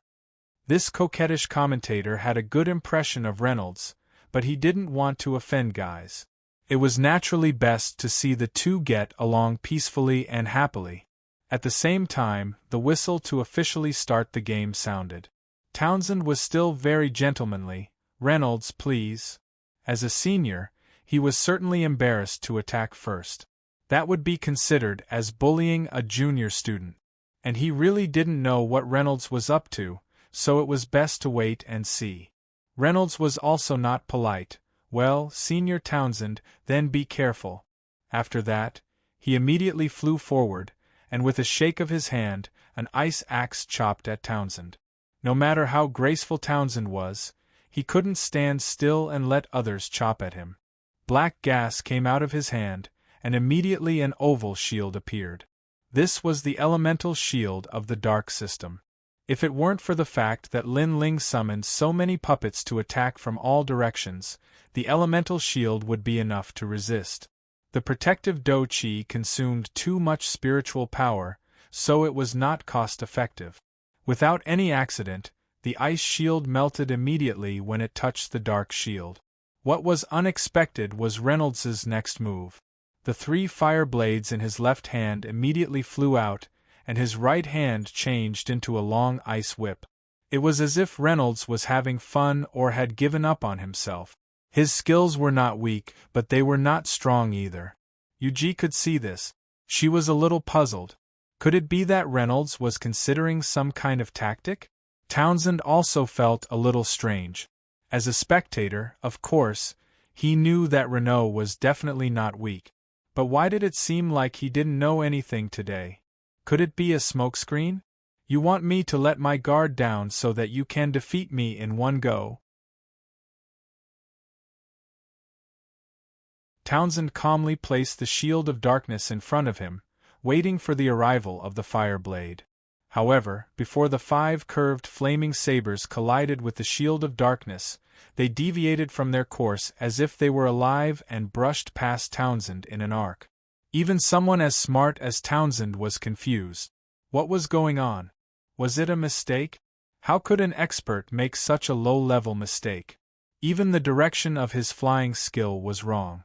Just when Townsend was unsure whether he should attack or not, he suddenly heard the cheers of the audience, and the opponent in front of him revealed a strange smile. Just when Townsend had a bad premonition, his back was scalded 3 times, and then a scorching force invaded his neck, as if he was being roasted by fire. Townsend groaned. He had suffered a small loss in his first defense. Although his dark Do-Chi was tyrannical, he still had to defend first. It was different from the active Do-Chi that could be easily dispelled when it invaded his body. Fortunately, Townsend was also a person who had experienced hundreds of battles and reacted quickly. He remembered that Reynolds had sent out 5 flaming sabers, and he had only been hit 3 times. There should be 2 more. Therefore, Townsend did not turn back at all. Instead, he immediately leaned forward. Although his posture was a little awkward, his judgment was very accurate. 2 flaming sabers swept past the back of his head. If Townsend had turned his head to look, it was very likely that his eyes would have been injured. Reynolds took back the remaining 2 fire blades and twirled them in circles as if they were acrobatic. He did not attack, but only squinted at Townsend, who was lying on the ground leisurely. Townsend was shocked and angry. He really could not understand why those flaming sabers flew back as if they had grown eyes. The commentators seemed to have the same doubts as him. What kind of trick is this? The flaming sabers can actually make a big turn in the air and return to their original place. Judging from the distance they flew just now, it is impossible to control them from a distance. Even a magician can't control their flying skills from such a distance. What kind of mysteries did it contain that no one knew about? It seems that every time Student Reynolds fights, he can bring us new surprises. He felt that saying this would be too degrading to Townsend's face, so he added, "Of course, Student Townsend has not used many of his dark skills yet. Similarly, he cannot be underestimated. Those flaming sabers were made according to the principle of boomerangs on Earth. When the air resistance was large enough, some light weight could be lifted. The King's mainland didn't have such a thing. Therefore, Townsend didn't guard against it, and unfortunately, he fell into the trap immediately." Reynolds was still leisurely playing with the flaming sabers.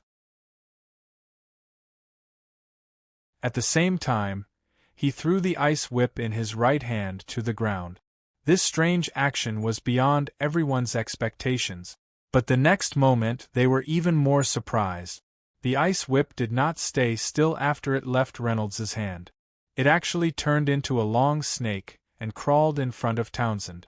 The snake coiled up and raised its triangular head high.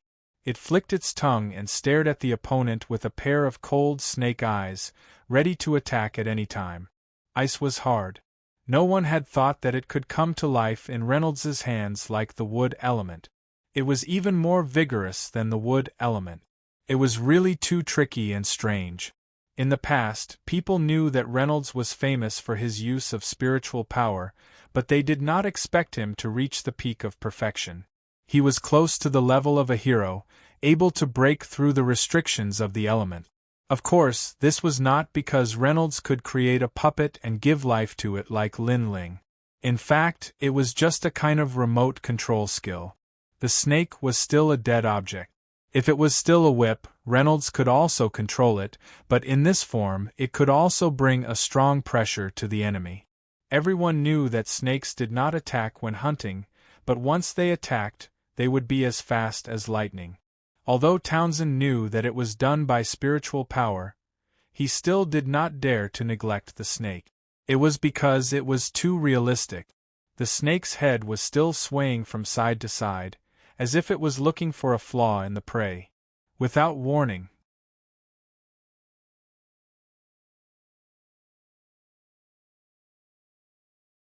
Chapter 457.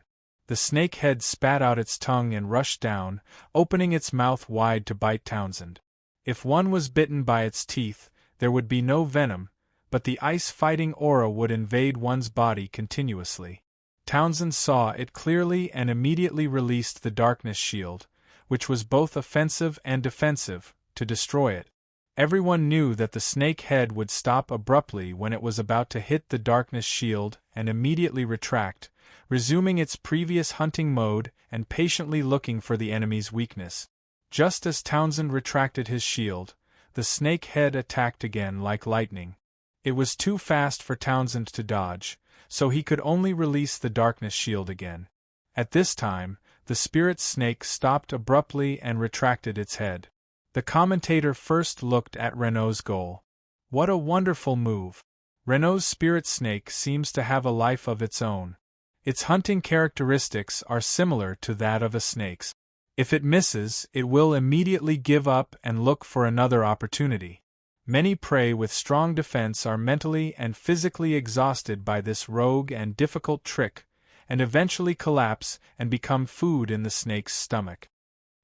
He paused for a moment and said, "Of course, I don't think Townsend will give up so easily. I think he must have a way to break it." Townsend also knew that he had fallen into a passive position.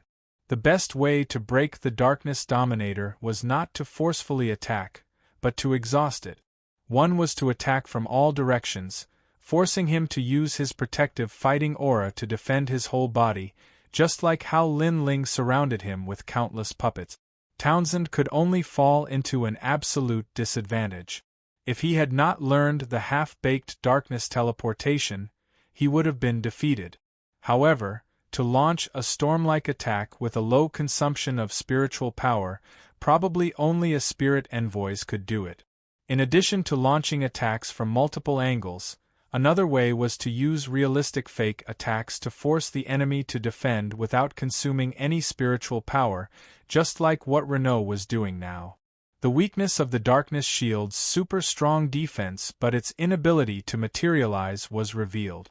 For example, Renault's ice shield could last for a long time before disappearing, but the darkness shield could be used immediately. Otherwise, it would consume spiritual power to maintain. Other people might not notice the difference between the two, but Renault was not other people. He was a guy who would take advantage of any weakness. 2 streams of corrosive dark liquid shot out from Townsend's hands and flew towards the spirit snake. Unfortunately, it was common knowledge that snakes were as fast as their attack.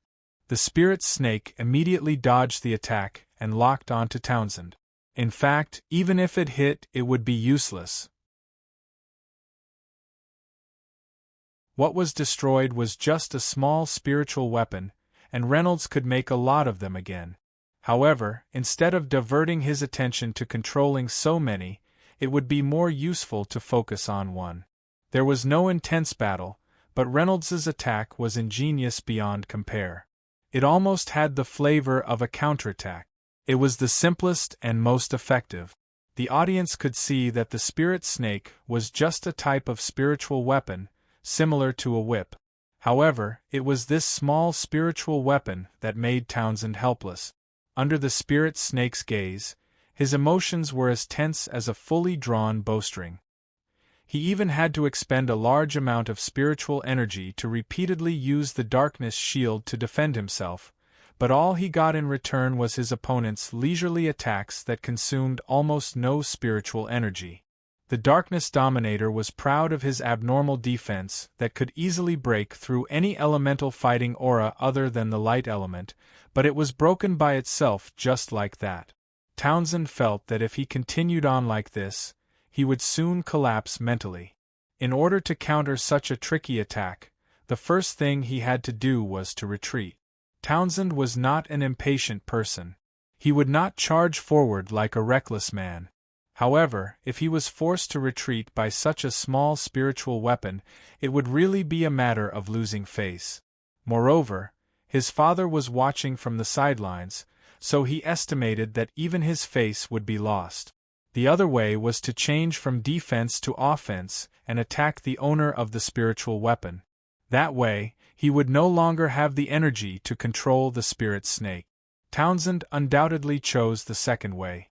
This also meant that he had lost the initiative and was forced to attack his opponent's strong points with all his strength.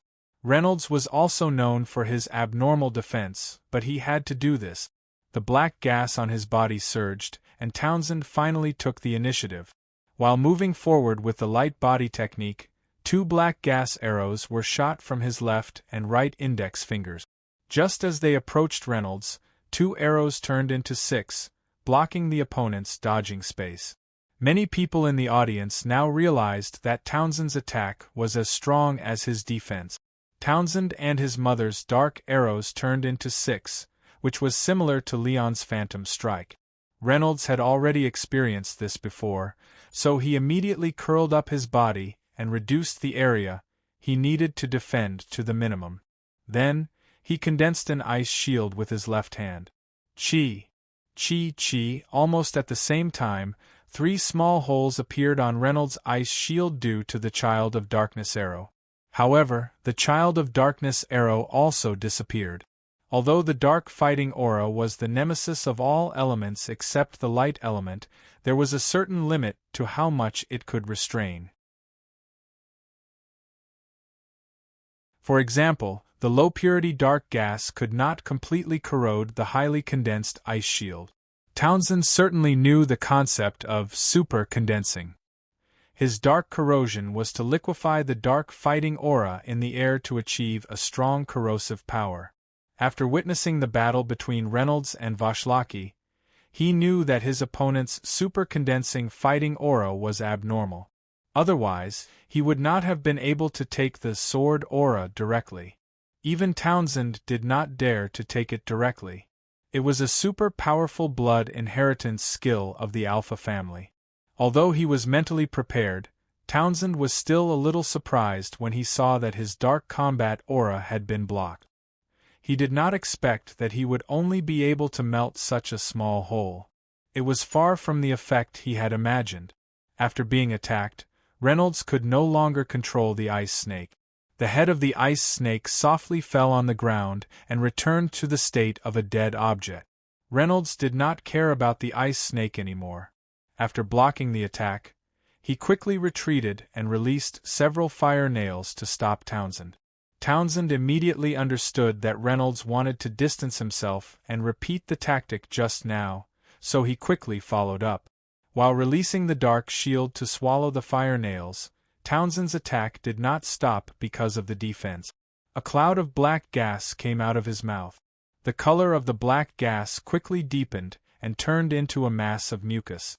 This time, the mucus seemed to be more powerful than the dark corrosion he had seen before.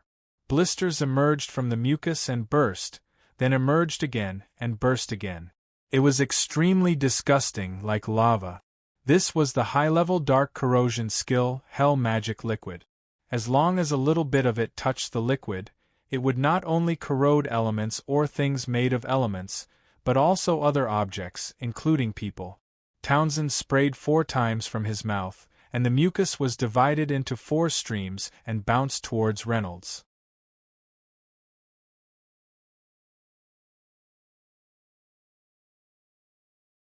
Chapter 458. Reynolds could only avoid 4 streams of hell magic liquid, and there was still one more coming. He had no choice but to set up his ice shield again. Chi! This time, the elemental shield immediately had a big hole, and the area of the hole was still expanding. Reynolds hurriedly used his spiritual energy to replenish the ice element in the shield, and a strange scene appeared on his shield. Some parts were constantly melting, while others were rapidly regenerating. After going deep into the shield, the hell magic liquid without any support was unable to continue. Under this situation, it finally stopped wreaking havoc and disappeared. Townsend was greatly shocked.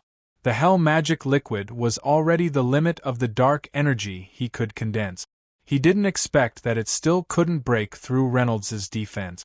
Generally, when elemental objects were damaged to a certain extent, their elemental arrangements would be severely damaged and they would disintegrate. However, this opponent was actually able to replenish his ice shield with spiritual energy. Compared to replacing an elemental shield, repairing it would naturally save a lot of spiritual energy. However, this attack wasn't completely useless. While Reynolds was blocking it, Yi Zichen's attack wasn't completely useless. When Reynolds blocked it, the distance between him and Townsend had been reduced to only 2 or 3 meters. Everyone knew that it was very dangerous to let people with dark spiritual energy fight in close combat. If they were slightly touched by it, they would have to bear the consequences. With a cloud of dark energy wrapped around his feet, Townsend flew towards Reynolds and kicked.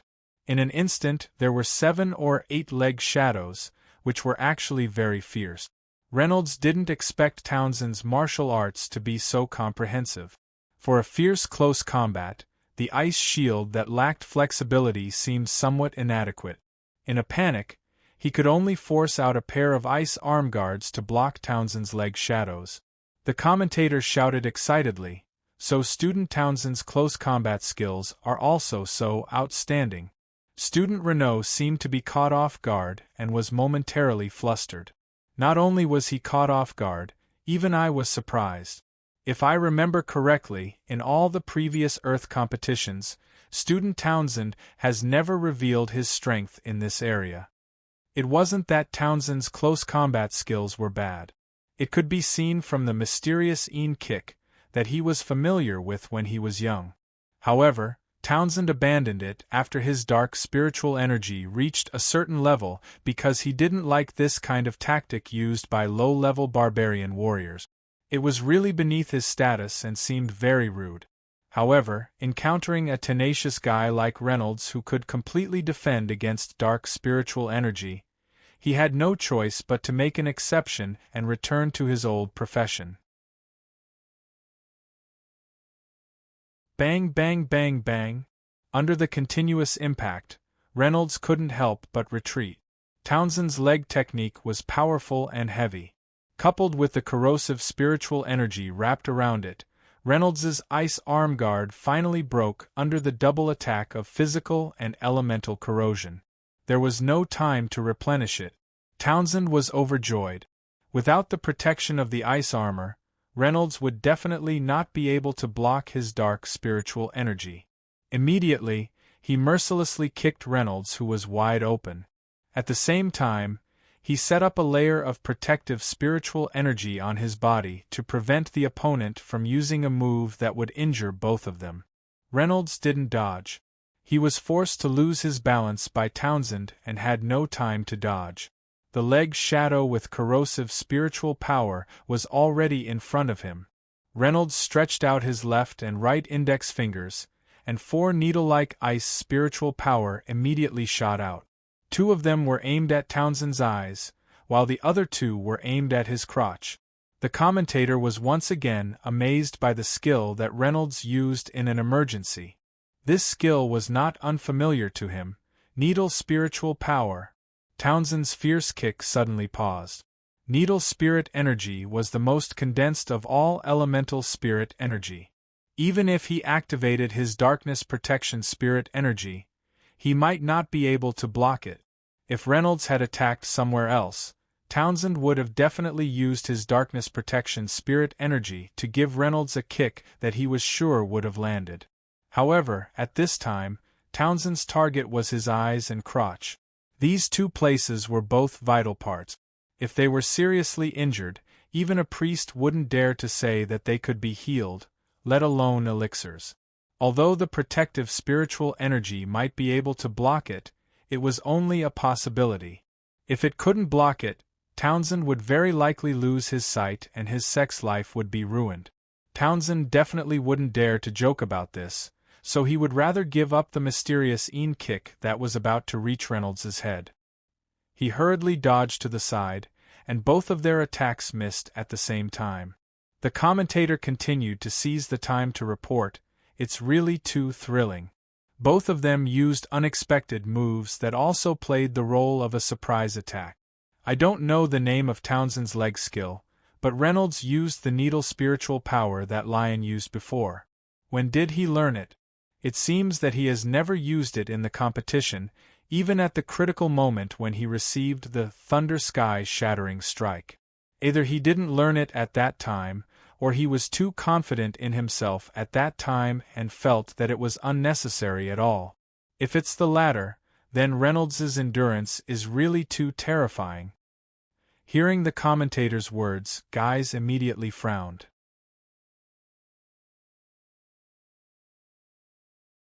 If it was really as he said, his son's opponent was not ordinary, but extremely not simple. Reynolds secretly felt that it was a pity. This was a good opportunity. He thought that Townsend would rely on his strong protective spiritual energy and definitely wouldn't consider dodging that kick. He didn't expect him to be as cunning as a fox. In such a situation, he still took precautions. Otherwise, the super-condensed ice spiritual power just now would have immediately ended his life. Reynolds didn't dare to guarantee that the strange protective spiritual energy in his body could completely prevent the corrosion of the dark energy, but if he could fight until Townsend lost his sight, it would still be worth it. The trap this time didn't succeed. Reynolds knew that with Townsend's personality, he would never be careless again, and there wouldn't be a second chance to lure him into a trap. So he no longer hid his strength and turned defense into offense. The needle's spiritual power shot out from his fingers, and the target was still the various vital points on Townsend's body. In addition to the needle's spiritual power, there were various strange spiritual weapons: nunchaku, nine-toothed rake, mother and son darts, saber, hook, lance, halberd, guillotine, mace, pliers, scissors. The audience was dazzled by Reynolds' endless moves. Those unknown spiritual weapons had different characteristics, and they were tricky and impossible to guard against. Even the audience outside the venue was frightened and wanted to die, let alone Townsend. He was simply in a difficult situation. Every time he used his protective spiritual energy, this wretched guy would use needle spiritual power to attack his eyes and groin, or retreat temporarily. When he withdrew his spiritual power, he would continue to attack crazily with those strange moves.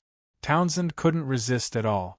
He was in a difficult situation, but he didn't dare to counterattack because the opponent had countless tricks. If he didn't defend with all his strength, he would be hit at any time.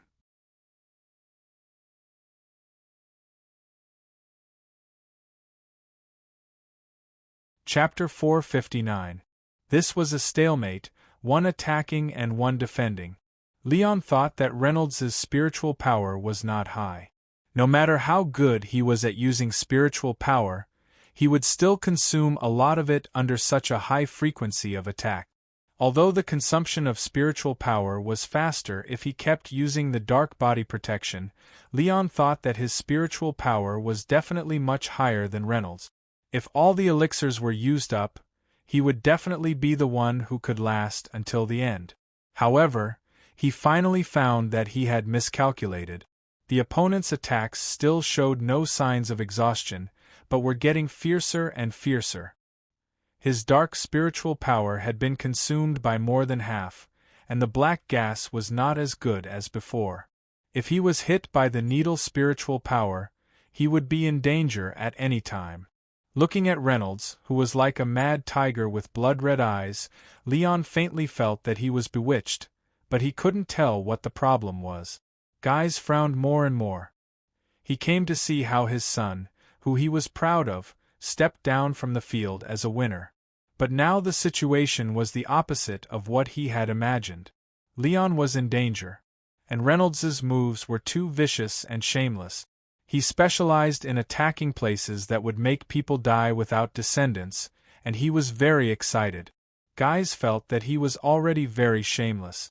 Some things that couldn't be seen in the light still had to be done secretly to maintain a good reputation. Leon was the same. Hypocritical villains were most afraid of encountering real villains who were as thick-skinned as the city wall. The commentator rubbed his eyes exaggeratedly. "Is this true? I can't believe my eyes. I didn't expect that Leon, the Dark Dominator, who has the ruling power and is known as the Dark Knight, would be forced to this point. But Reynolds can't be careless, because the Dark Dominator is too terrible. They have powerful moves that even the devil is afraid of. Irene is an example last time." The commentator's original intention was to remind Renaud not to let his guard down. He also thought that Irene's condition had improved greatly, which was why Renaud had apologized to Leon before the match. Unfortunately, he did not know that Irene's condition was still so bad, so his words did not help at all.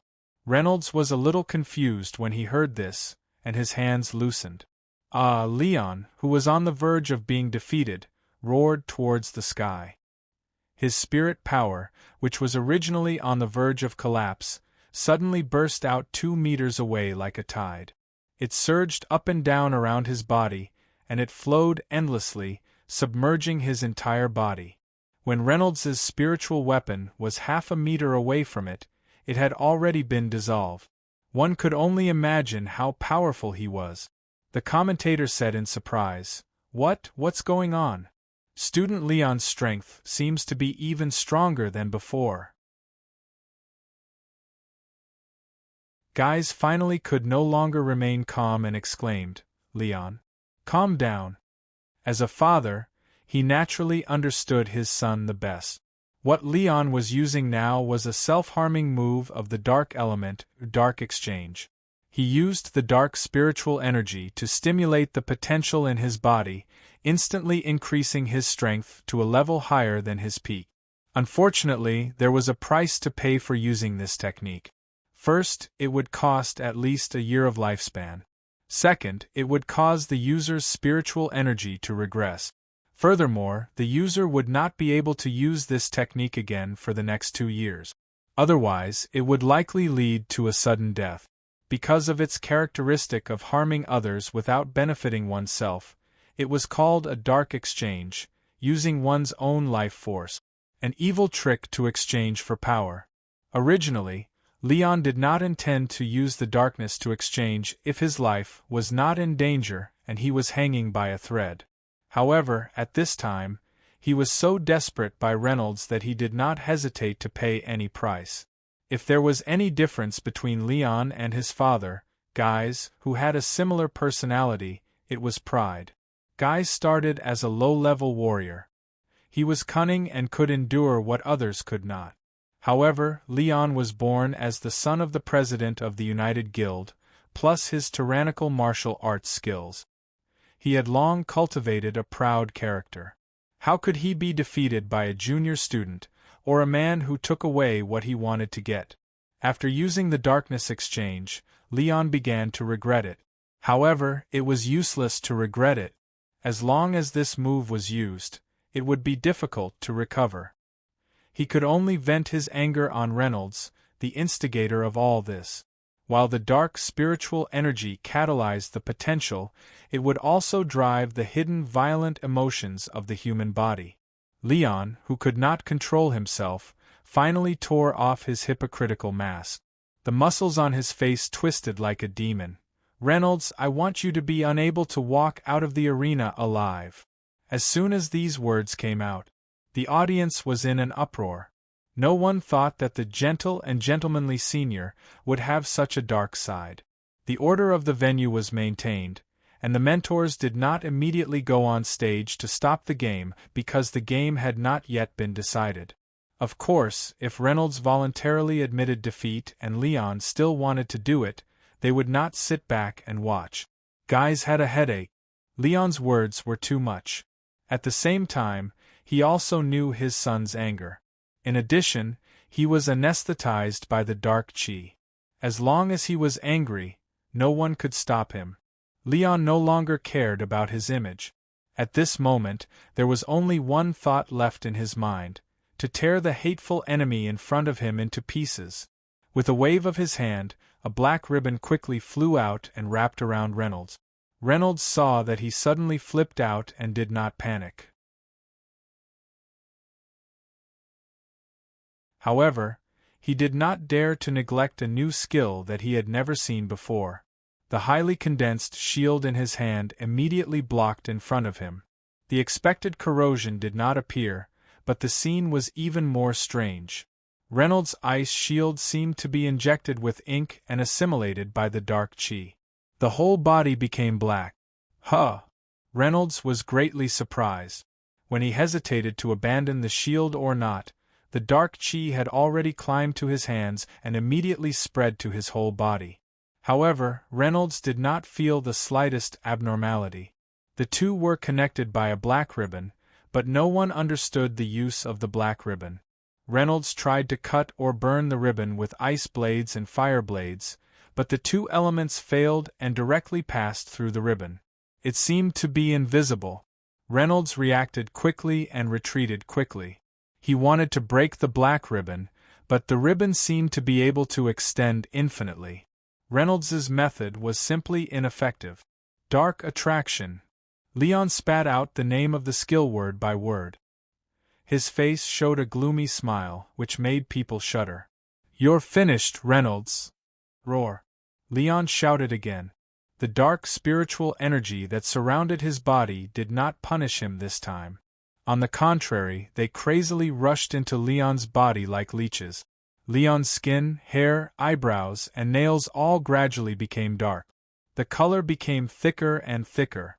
However, when the spiritual energy on the surface of his body was completely absorbed, Leon's body gradually faded.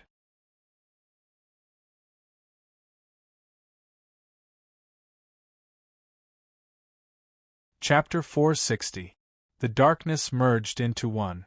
Not long after, his body had completely disappeared, leaving only a black hole-like shadow and a pair of fierce blood-red eyes. At this time, Leon really looked like a soul reaper who had climbed up from hell. Just as Reynolds was fully on guard and didn't know what his next attack would be, the invisible and intangible dark tie on his body suddenly transmitted a suction force. His body, which couldn't help but retreat, suddenly stagnated. Reynolds was shocked. He was already 400 meters away from Leon. If this suction force was generated by him, it would be too terrifying. The suction force was getting stronger and stronger. Reynolds was shocked to find that the scene in front of him was similar to the underworld path in his apocalypse bracelet. And Leon was now a black hole. The black gas had completely disappeared. He no longer had the arrogance from before, and he gave people an unparalleled pressure. The gravel on the ground and the broken elemental weapons were all sucked up and flew toward Leon. Leon's body, which was hidden in the darkness, was like a man-made black hole, mercilessly swallowing anything that was sucked in. It was decomposed into nothingness by the dark spiritual power. And Reynolds, who was under the pull of the dark tie, was the most attracted. Not long after, it had exceeded the range that he could resist. The stones on the ground couldn't support and shattered. Reynolds was sucked straight toward Leon. "Dark vortex," Leon said gloomily. Reynolds knew that if he was sucked in, he would definitely disappear from the world like the dust and sand. In a hurry, he immediately released a handful of ice needles and used the suction force to stab at Leon. This was a flying skill made of needle spiritual power. Although it wasn't as fierce as directly released, it couldn't be underestimated. But after touching Leon, It still didn't have any effect and was forcefully swallowed. However, Reynolds found that Leon's eyes and lower body were slightly tilted, and his heart moved. This was a big discovery. It meant that Leon still had a physical body and wasn't as terrifying as a black hole. It was just an illusion caused by the spiritual power on the surface of his body that was too strong. His heart was like lightning, and his body was only 30 meters away from Leon. Compared to the person involved, the order maintenance instructor below the stage was even more nervous. As soon as Reynolds opened his mouth to admit defeat, he would immediately fly up to the stage to save him. 10 meters left. Leon's body changed again. A pair of bat-like wings suddenly sprouted from his shoulders, and his arms were like black holes. Come on, Reynolds. Don't run anymore. The devil is summoning you. He will send you to the darkest corner of hell. Victoria City's guardian hero, Light Controller Fred, stood up abruptly and said anxiously, "Stop Leon immediately." That's the forbidden technique of the dark element, Devil's Embrace. As the archenemy of the dark faction, as the ruler of light, the moment he saw the bat wings on Leon's shoulders, he immediately remembered this move. As soon as these words came out, everyone's expression changed. The skills that were called forbidden techniques were all extraordinarily vicious and ruthless moves. They were tacitly agreed to only be used against magical beasts. Even in a life-and-death battle between humans, they were somewhat inhumane. Leon actually used it in a competition for the purpose of learning from each other. Naturally, this was absolutely not allowed. The audience was in an uproar again. They didn't expect Leon to be so vicious as to use a forbidden technique on his opponent. No matter how scheming Guise was, he was at his wits' end. He didn't expect the negative effects of the dark exchange to be so strong. It actually corroded Leon's self-control. Once the forbidden technique was used, his son's image of many years would be completely destroyed. Leon didn't care so much. At this moment, he was completely controlled by the most primitive desire in his heart.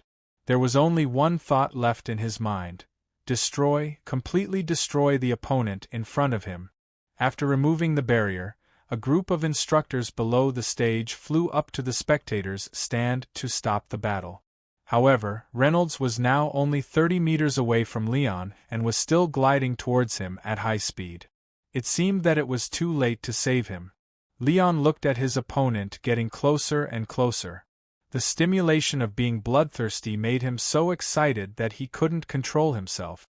At this moment, he discovered that the detestable opponent was holding an exquisite longsword in his hand. He immediately jumped out and flew towards his face. Sword energy attack! The dense sword energy enveloped Leon. Leon turned pale with fright. His body was surrounded by black gas, and he instantly flashed back. However, he was one step too late. No matter how fast he flashed, his cheek was still scratched by the sharp sword energy. Moreover, the sword energy was mixed with the peach blossom burial. Leon let out a scream. His face that was scratched by the sword energy was actually as painful as being poked by a needle. His whole face was numb and itchy. It was unbearable. It was a numbing itch that made people want to die. It was as if countless ants were crawling on his face, mercilessly stinging. Leon's face almost immediately had small blisters that spread from his neck to other parts of his body. It was like measles, extremely disgusting. The purgatory-like torture made Leon finally unable to maintain the devil's embrace. He retracted his hands and kept scratching his face. He was in so much pain that he was about to go crazy. He just wanted to be free. At this moment, he didn't care even if he had to scratch off his entire face. Those small blisters were crushed under his fingernails. The sharp pain diluted the numbing itch, but it made Leon feel much more comfortable. At this time, the attack of the strength, Leon forced himself to open his swollen eyes. What he saw was the opponent that he wished he could grind to ashes, waving a long sword and slashing down from above. Such a move was naturally nothing. Leon forced himself to circulate the chaotic dark spiritual power. He blocked this move. However, in the next moment, he found that his dark protective spiritual power had lost its effect. No, it should be said that the opponent's move was even stronger. In the midst of the spinning sky and earth, Leon left the ground and flew into the air. Whether it was the sky, the venue, the audience, or everything around him, it was like watching flowers on horseback. It was dazzling. A tornado with a diameter of 4 meters and a height of 10 meters suddenly appeared in the middle of the venue. Wherever the tornado went, there was a huge explosion. The boulders on the ground of the venue were effortlessly rolled up like goose feathers. They were crushed by the tornado and turned into dust. A long and deep ditch immediately opened on the ground and continued to spread to other places. The most powerful form of wind in nature was so majestic that it was inviolable and easy to destroy. Final blow of the storm. There was no one in the venue who didn't know the name of this move. The leader of the Chang, an academy, the hero Rudolph's unique and horrible skill, had actually appeared on Leon. The countless wind blades formed by the tornado continued to cut Leon's body. Blood continued to spurt out, mixing with the storm and forming a bloody tornado.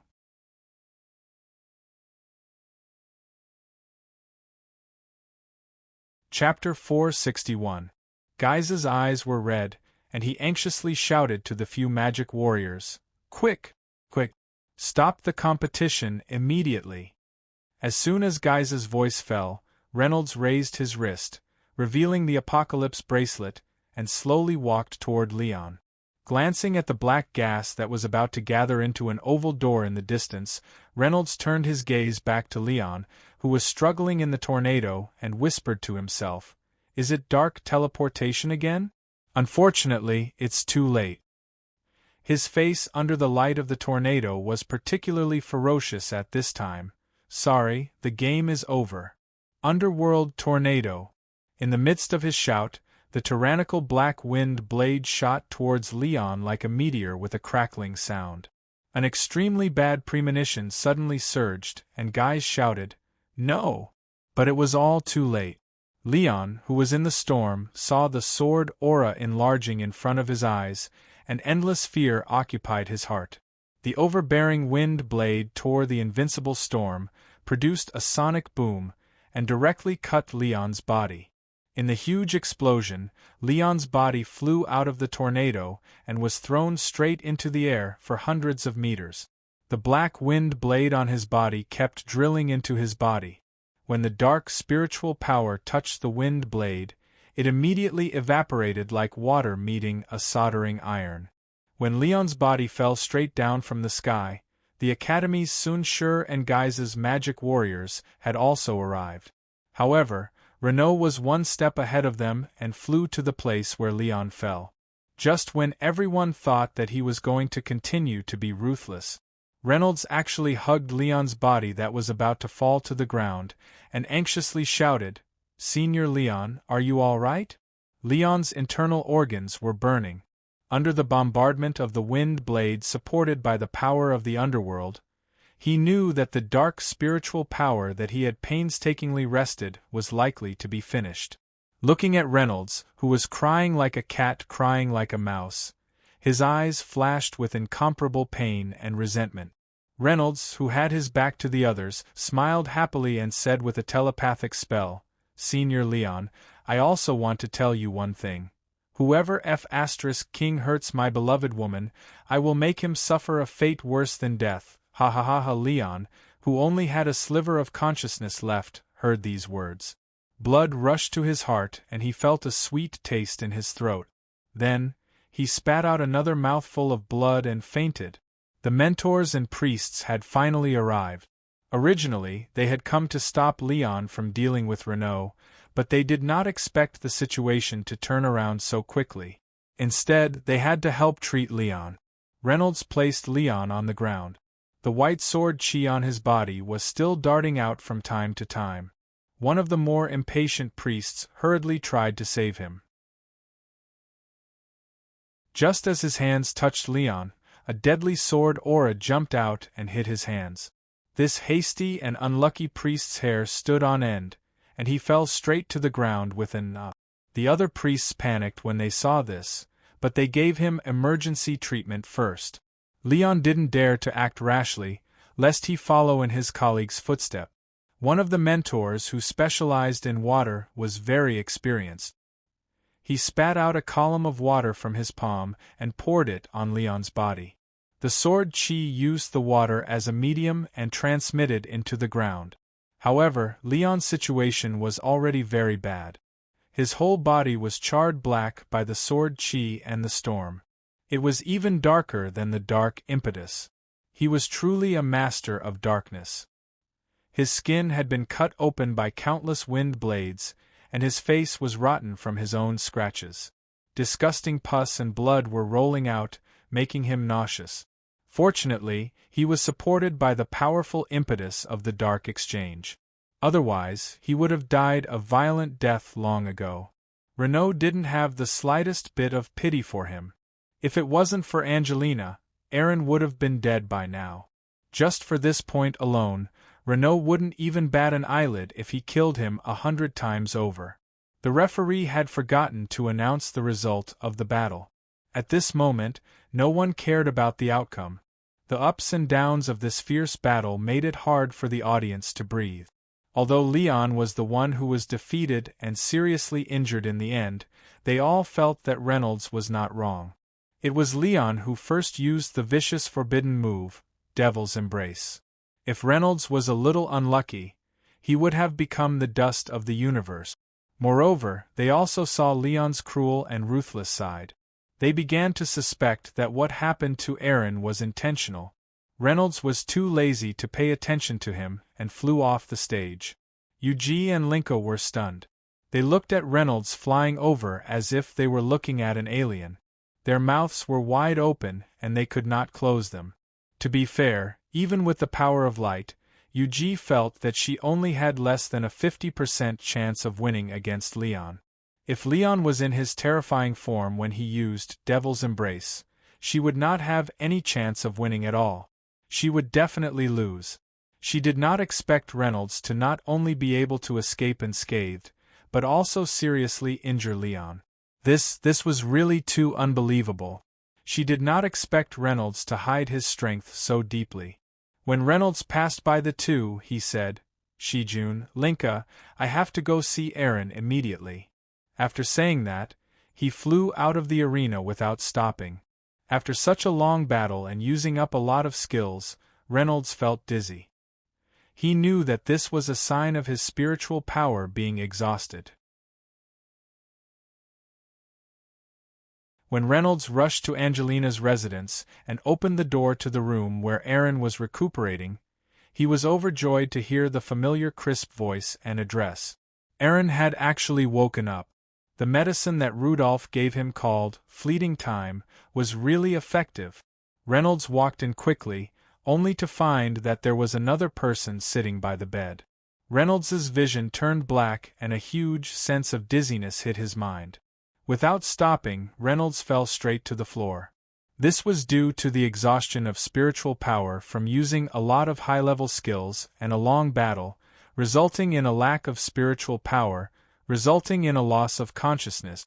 When Reynolds woke up again, his face was boiling hot, but there was a comfortable coolness on his forehead. He forced himself to open his eyes. In front of him, a woman was repeatedly using a wet towel to cool him down. All of Reynolds's senses had temporarily deteriorated due to the lack of spiritual power. Whether it was sight, smell, hearing, or touch, they all had a specious illusion. In a daze, the woman's face looked very much like Aaron's. Only Ling would be so considerate and gentle to him. Ling in a daze, Reynolds grabbed her hand. Her hand struggled slightly, allowing him to grab it. In the exclamation of Aaron, Reynolds pulled her into his arms. "Linger, I love you. I'm sorry I couldn't protect you. But don't worry, I've already avenged you." Slap, Reynolds felt a burning pain on his face, and he instantly woke up.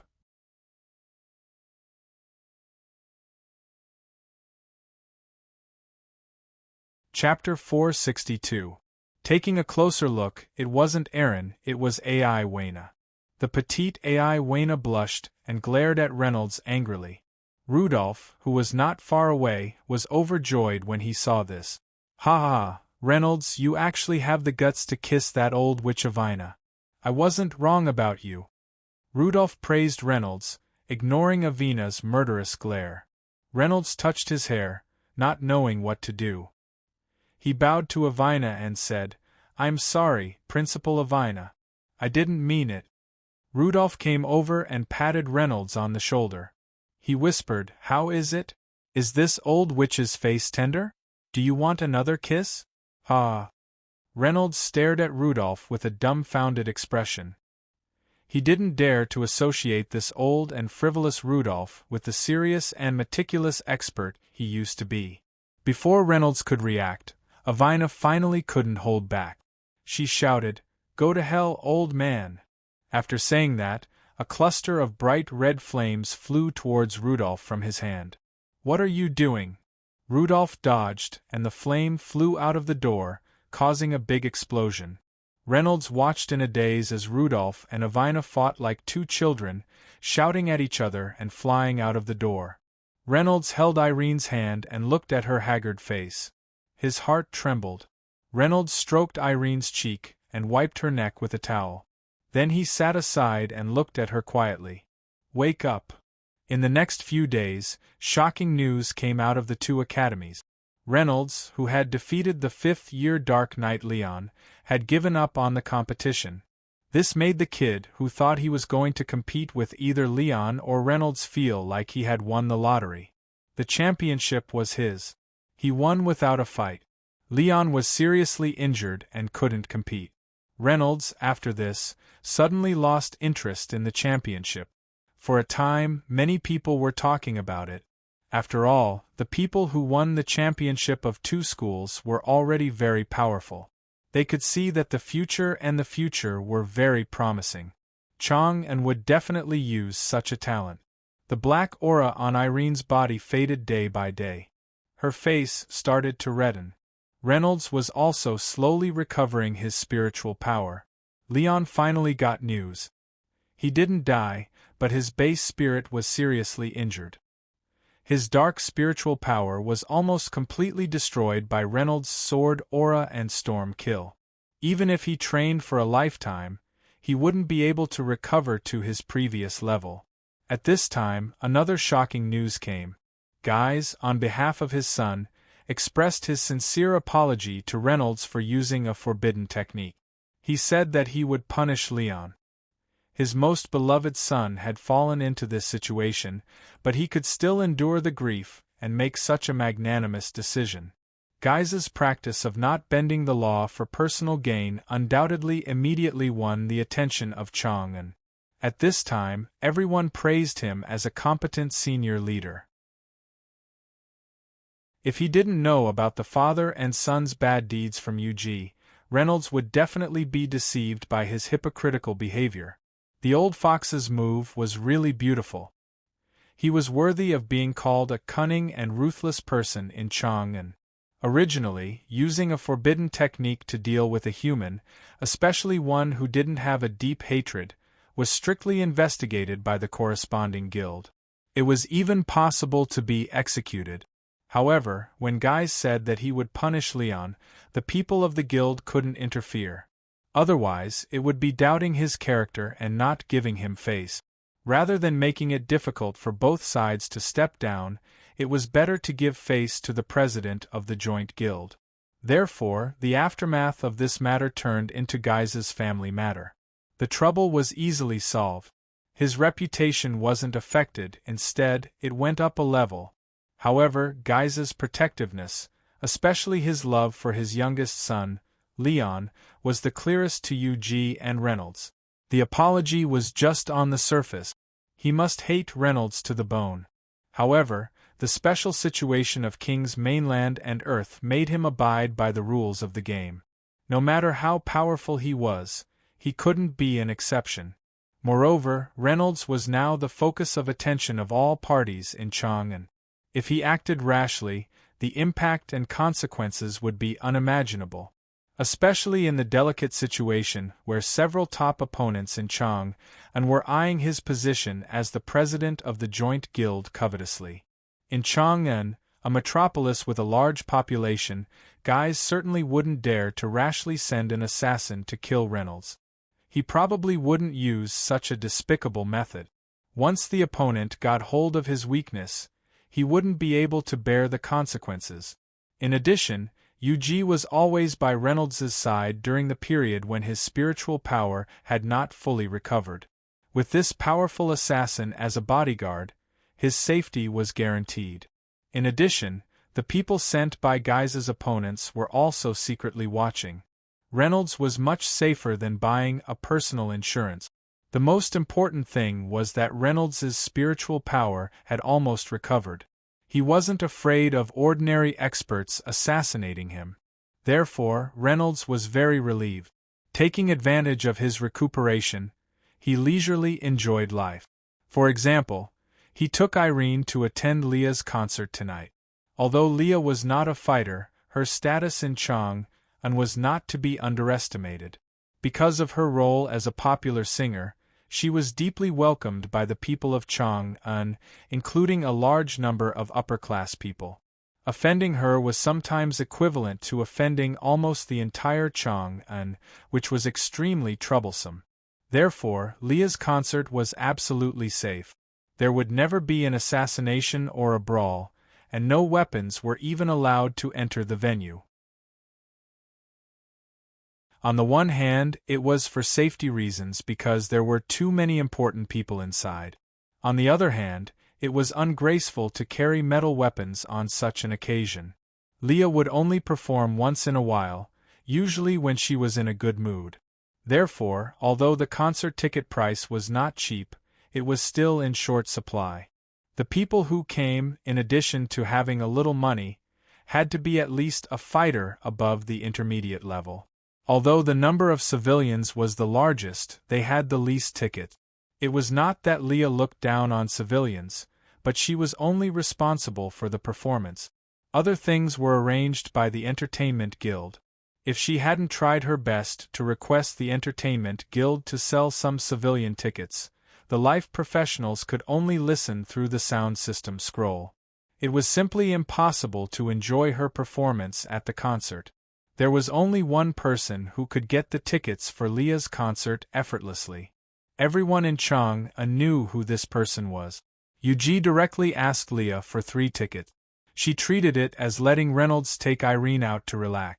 She had to take medicine all day long. If she was cooped up at home for too long, it was not good for her health.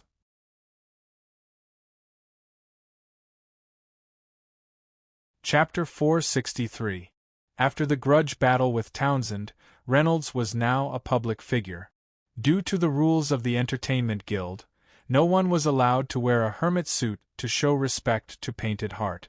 Even Leah couldn't make an exception, so they could only sneak in from the side door. Fortunately, it was the seats for ordinary fighters, which were the most crowded. It was a relatively good 3-person private room.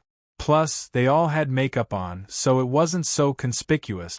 Under the dim light of the magic lamps, no one could recognize him.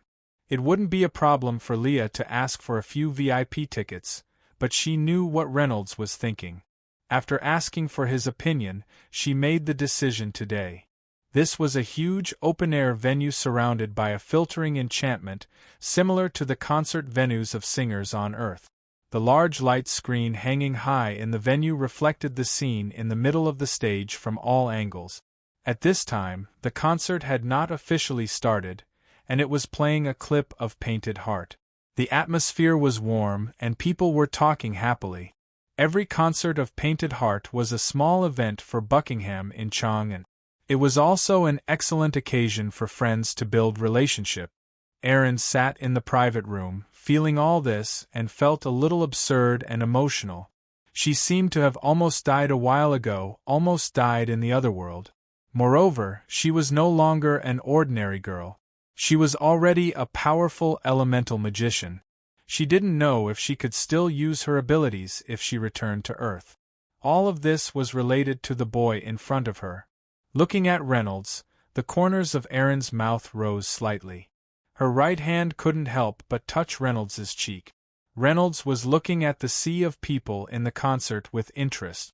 At this time, when Erin touched him, he was stunned and asked, "Linger, what's wrong?" Erin put her mouth close to Reynolds's ear and whispered softly, "I just want to say thank you, little Lynn." Reynolds's ear was tickled. He smiled and said, "Linger, what are you thanking me for? Aren't we a couple? Besides, if you want to thank me, you have to wait until I bring you back to Earth." A gentle expression flashed across Erin's face. Her eyes were a little wet, and she didn't speak anymore. Of course, she knew what happened that day, and also knew Reynolds's determination. At this time, Leah came in and saw Erin's eyes. She was shocked and quickly asked, "Linger, what's wrong?" Then, she glanced at Reynolds and said, "Did Reynolds bully you? Big sister will help you teach him a lesson." Reynolds smiled bitterly and waved his hands. "How could that be? Shijun, don't talk nonsense." Leah ignored him and started chatting with Erin. As they chatted, they glanced at Reynolds from time to time, as if they were gossiping about him. For some reason Leah, a man, had such a good relationship with Irene. The strange thing was that Reynolds didn't feel jealous at all. Reynolds looked at the two of them and smiled in relief. At this moment, the crowd suddenly became noisy. Reynolds looked in the direction of the voice and immediately saw the focus of everyone's attention. He could be considered half an old acquaintance. "Mr. Gith. It's the president of the Joint Duty Guild, Mr. Geese. Mr. Guys really doesn't put on any airs." Gith strode over from afar, greeting everyone with an amiable smile on his face. Reynolds also heard a little about his secret fights with others in Chang'an. The presidents of the major guilds were basically the best in their professions. Only Gith, the president of the Joint Guild, was only a low-level warrior. Although he finally climbed to this position by means, there were still many people who were not convinced. Therefore, Gith would seize almost every possible opportunity to increase his popularity and supporters. At Painted Heart's concert, the big shots in the VIP seats usually had their own identities and disdained to come to the ordinary area. Only Gith would do such a thing. Not bothering about trifles was one of the factors for a person's success. However, he was just going through the motions. It was impossible for him to notice Reynolds and the other two in the crowd. When Leah saw Gith, she was also indifferent. Since the news that Townsend's dark spiritual power was destroyed and he got his due retribution, she was happy for Reynolds. After Gith finished his inspection and returned to his seat, the concert just started. Painted Heart, who was dressed splendidly, walked out under the cheers and the magic lights. She was wearing a white gauze dress today. Her slim figure was slender and light, elegant and elegant. Her beauty was comparable to that of a goddess who had descended to the mortal world. The other dozen elven dancers who walked out with her were also great beauties, but they were all inferior. They were like stars next to the bright moon, overshadowed. Irene said with some yearning, "Miss Painted Heart is really beautiful, especially at this time." Painted Heart smiled and said, "Linger, in a few years, you will definitely be as beautiful as Miss Painted Heart." Irene said with some embarrassment, "It would be great if that was the case." Reynolds said solemnly, "Linger, one day, I will let you stand on a bigger stage than this and receive the attention of thousands of people." Leah originally thought that he was joking, but seeing his serious expression, she was faintly shocked. She seemed to hear something from Reynolds's words, ambition. Leah didn't know if her intuition was right or wrong, but if this Reynolds really wanted to do something seriously, it was indeed very scary. At this time, Painted Heart's beautiful voice, which was like a nightingale's, rang out in the venue, attracting her attention. Due to the convenience of magic, the concert of King's Realm was pleasing to the eye. The elven dancers were obviously magicians who had been trained for a long time. In addition to their outstanding dancing skills, they could also use the light body technique to perform all kinds of difficult tricks that could not be seen on Earth, such as soaring in the air, rapid gliding, and so on. All kinds of colorful, gorgeous but harmless spiritual power skills accompanied the dancers' graceful figures on the stage, rising and falling one after another. It was very exciting. Reynolds was also very interested in the unique dance and the beautiful singing of the Painted Heart Enchanted Sound tribe. She should be a pacifist. Reynolds could tell from her singing that she longed for a perfect world, where people lived harmoniously as if they were a family. They were united and loved each other. There was no class or oppression. It was undeniable that her unique voice was very easy to move people's hearts. Everyone in the venue was deeply attracted by the idealized world she had created, entering into a fantasy. But Reynolds knew very well that such a utopian world was impossible to achieve. It could be proved by the thousands of years of social development on Earth. Only where there were people, there would be desire.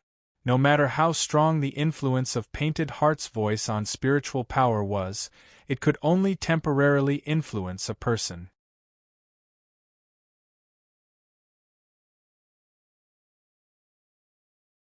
Chapter 464. It was impossible to completely change human nature. The strong preyed on the weak, that was the eternal truth of the universe. Therefore, Reynolds could only admire her superb singing skills, but did not dare to agree with her dreams. Irene was also completely immersed in Painted Heart's magical singing, holding her cheeks and forgetting everything. Gradually, the school tournament had been over for some time, and Reynolds's strength had completely recovered. Irene's injuries had also completely healed. School life had once again returned to tranquility. Another night, Reynolds opened a new light element mirror after dinner as usual, thinking about his next plan. Should he continue to study in the academy, or take Irene to travel the continent to find the truth of this world? At this time, a report attracted his attention. Something else was broadcasted in the time of the usual aristocratic and celebrity scandals. After the weird problem of the growth rate of the edible crops, another strange thing has happened in the Imperium. According to the statistics provided by the annual class census, a large number of mercenary group leaders and leaders of other combat groups have died unexpectedly in the past year. The number has reached an astonishing number. This report surprised Reynolds. At this time, seeing Leah come out of the bathroom after a shower, he could not help but ask, "Shijun, do you know what's going on?" Leah looked and said, "I'm not sure, but there seems to be reliable news that Leader Glenn was attacked on the battlefield, but I'm not sure if he's okay." "Is that so?" Reynolds frowned. Seeing Reynolds like this, Leah could not help but tease, "What's wrong, Reynolds? Do you also care about this country's affairs?" Reynolds smiled and said, "No, just casually asking." The Mirror program recently broadcasted another big news, this time not only causing a sensation in the Tang Empire, but also the whole continent. The Ji-Suer Orc Empire bordering the east of the Tang Empire, and the Tridoxy Elven Paradise near the Sea of Tianluan that divided the continent into the north and south. The powerful countries of the two continents also found in the annual census that mercenary group leaders and other combat group leaders died or were seriously injured last year.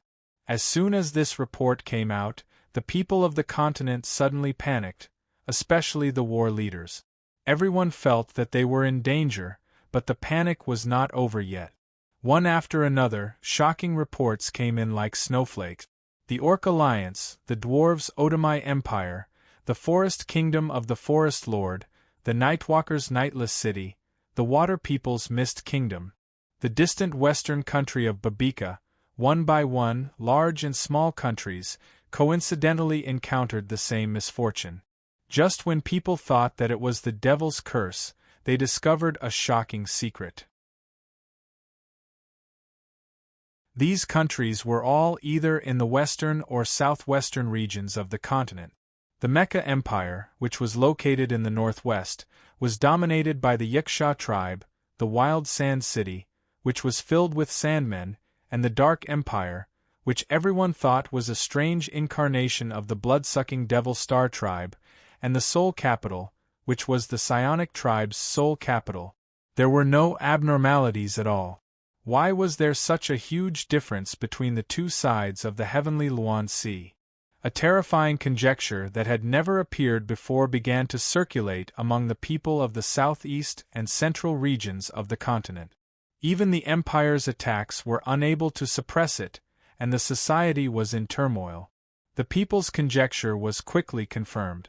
The Tang Empire, which was located in the central region of the continent, bore the brunt of the sudden and powerful attack from the similarly powerful Mecca Empire. As for the other countries in the northwest, they also crossed the heavenly Luan Sea and attacked the small countries along the coastline. A large-scale war that involved the entire world, which was also the first civil war between the humans in the King's Land, began in such a grand manner without any warning. The first war between the humans took place on the 26th of the 15th month of the year 2109. It was also known as the 1st of January of the heavenly Luan Sea. It marked the break of the friendly relationship between the humans on both sides of the heavenly Luan Sea, and the beginning of the chaotic era. The King's Land had a history of more than 2,000 years, and had similarly gone through different stages. From the beginning, they relied on their own innate qualities, using natural objects or fists as weapons. Gradually, they developed to learn how to use metal weapons, make armors, and create their own skills.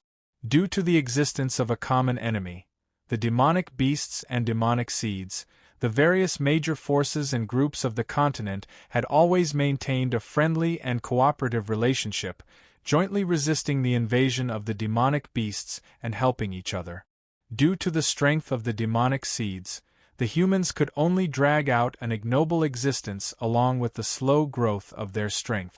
Every time the demonic beasts attacked the cities, the deaths of the human population and the subsequent births had always been in a state of balance.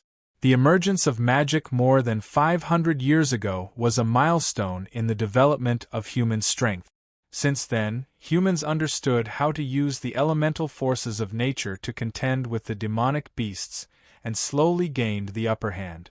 They began to develop cities with powerful defenses, and even established countries. Furthermore, the emergence of guilds and other products to maintain social discipline. The lofty status of the magician reached its peak during this period. They held the power of life and death, and no other profession could be compared to them, until the birth of the cultivation technique 200 years ago. As a kind of ingenious method of using and growing power, which was similar to magic, the spiritual power brought about by the cultivation technique quickly broke the monopoly of the magician, allowing other professions to have the capital to be comparable to the magician, who was considered as the savior of mankind. Warrior, knight, archer, assassin, hunter, dominator, and other professions prospered after the emergence of spiritual power. As for the special fighting professions such as spirit envoy, charm master, summoner, and so on, they were born from the combination of magic and spiritual power, and were very powerful. Of course, it was impossible for humans to contend with all the demonic beasts in the continent, and they also couldn't be like Earth, where they could kill other threatening creatures. First of all, the demonic beasts were formed from demonic power, and could be endlessly multiplied. Secondly, the number of demonic beasts was too terrifying. Except for the various human bases and towns, the rest of the continent was occupied by demonic beasts. Fortunately, only a part of them participated in the siege, and not all of them, otherwise the human race would have already perished. However, as the overall strength of the human race increased, the strength of the demonic beasts also increased. The mutated demonic beasts became more and more powerful, as if they were restricted by some invisible law. The strength of the demonic beasts in the king's mainland had always been in a delicate balance. If magic was a milestone in the development of human strength, then spiritual power was the turning point of the divergence of power between humans and demonic beasts. It made the overall strength of the human race develop rapidly in the past 200 years, and their resistance to the demonic beasts became stronger and stronger. Every time the demonic beasts attacked the cities, the losses were reduced day by day, and the growth of the demonic beasts finally couldn't keep up.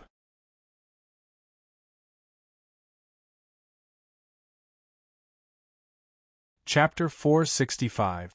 As a result, the humans, who had been living in fear all the time, finally began to develop slowly and steadily. The super cities were a symbol of their glorious peak. The defense of a super city was beyond imagination. Just like what Reynolds had seen when he first arrived in Chang'an, the city walls were hundreds of meters thick and 50 meters high. Plus, there were countless capable people in the city, so it would be difficult to break through. The safety of other cities had also been greatly enhanced. Unlike before, when every city was in danger of being destroyed at any time during the attack of the demonic beasts, everyone lived a life where they could enjoy today and might not live to see tomorrow. After settling down, the humans, who were never satisfied with the status quo, easily developed stronger desires. The initiator of the war, the Kingdom of Babika, was undoubtedly a model of this. The Kingdom of Babika was also a country dominated by humans. However, unlike the humans in the Tang Empire, they lived in the poor northwest. In addition to the harsh climate in the northwest, the species of demonic beasts were much fiercer than those in many places on the continent. The citizens of the Kingdom of Babika, who had been fighting the demonic beasts for many years, had developed a fierce personality and pride. They believed that they were the best species on the continent, and that the people in the northwest were better than those in the Dong and Central. Therefore, they were not satisfied that those who were weaker than them could have a good land and live a happy life. With the birth of fighting energy, the humans in the northwest grew stronger rapidly. To a certain extent, after getting rid of the demonic beasts, they began to grow arrogant. From envy to jealousy, they could not stand it anymore. Naturally, the war broke out. Different from the war on Earth, the army of the Kingdom of Babika was divided into numerous small groups. They invaded from different places at the same time, infiltrating like a tide, instead of concentrating their forces to break through. The strategy they adopted immediately reminded people of the disappearance of the leaders of the combat groups not long ago. This war had been premeditated since the last attack of the demonic beast. It was based on a plan called massacre. The Tang Empire was the most powerful country in the southeast and the central region. It was the only barrier to invading the rich southeast of the continent. The massacre plan implied that they wanted to overthrow the Tang Empire and even the entire southeast. The focus of the massacre plan was to bury a large number of men of sacrifice in the southeast and central countries.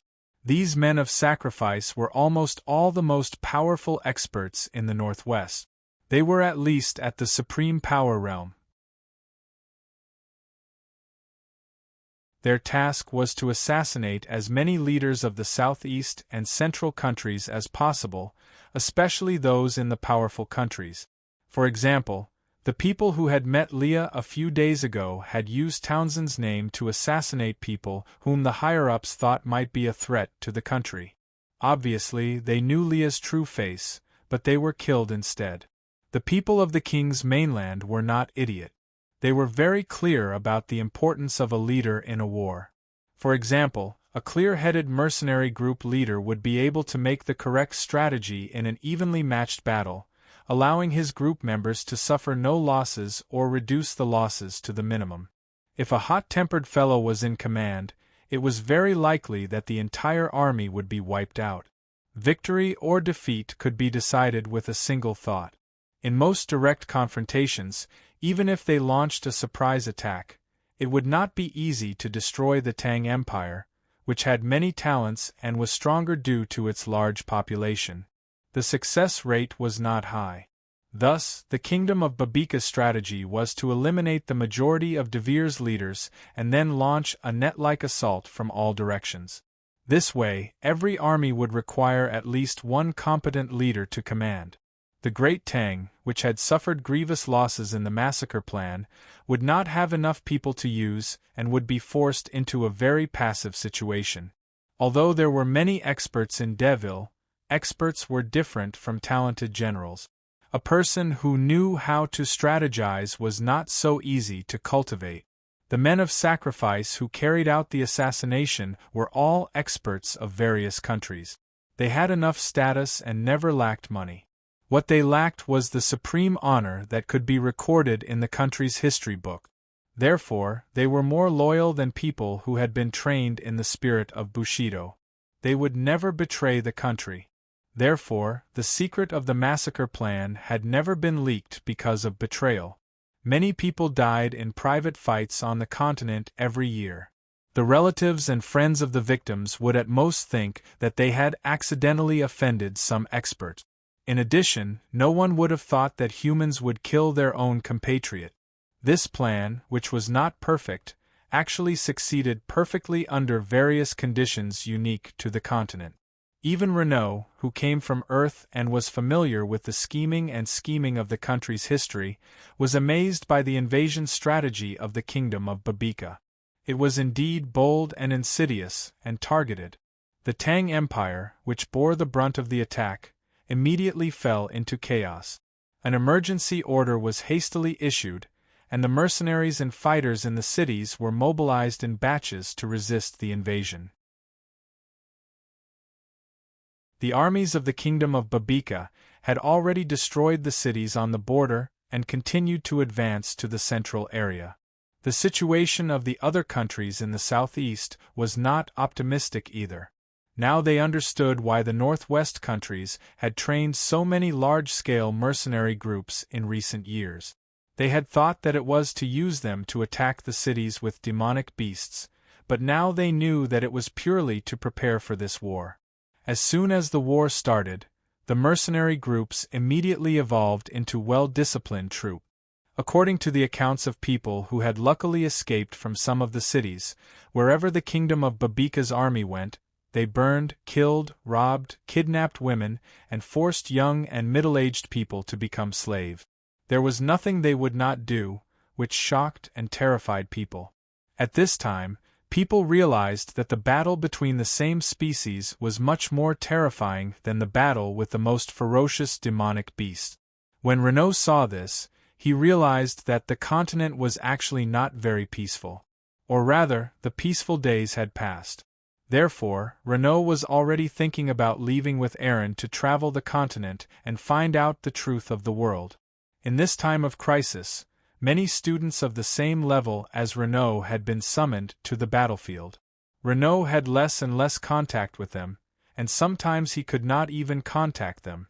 While he was at a loss of what to do, Renaud was summoned back by Dean Randolph himself. When Renaud walked into the dean's office, Randolph said seriously, "Renaud, according to the Guild's decision, you have been appointed as the commander of the 376th Regiment of the National Army. Go home and pack up immediately. After that, prepare to go to the designated battleground with the other selected students, Will City." "What?" Renaud was shocked. He quickly asked, "What does this mean, Dean?" Randolph looked at Renaud and sighed. "I understand how you feel, but I just received the Guild's notice. Renaud, you should know that this is a critical time for the country. All citizens have to obey orders and orders unconditionally, including everyone in the academy. Other than a challenge, this is also a good opportunity for you to become stronger."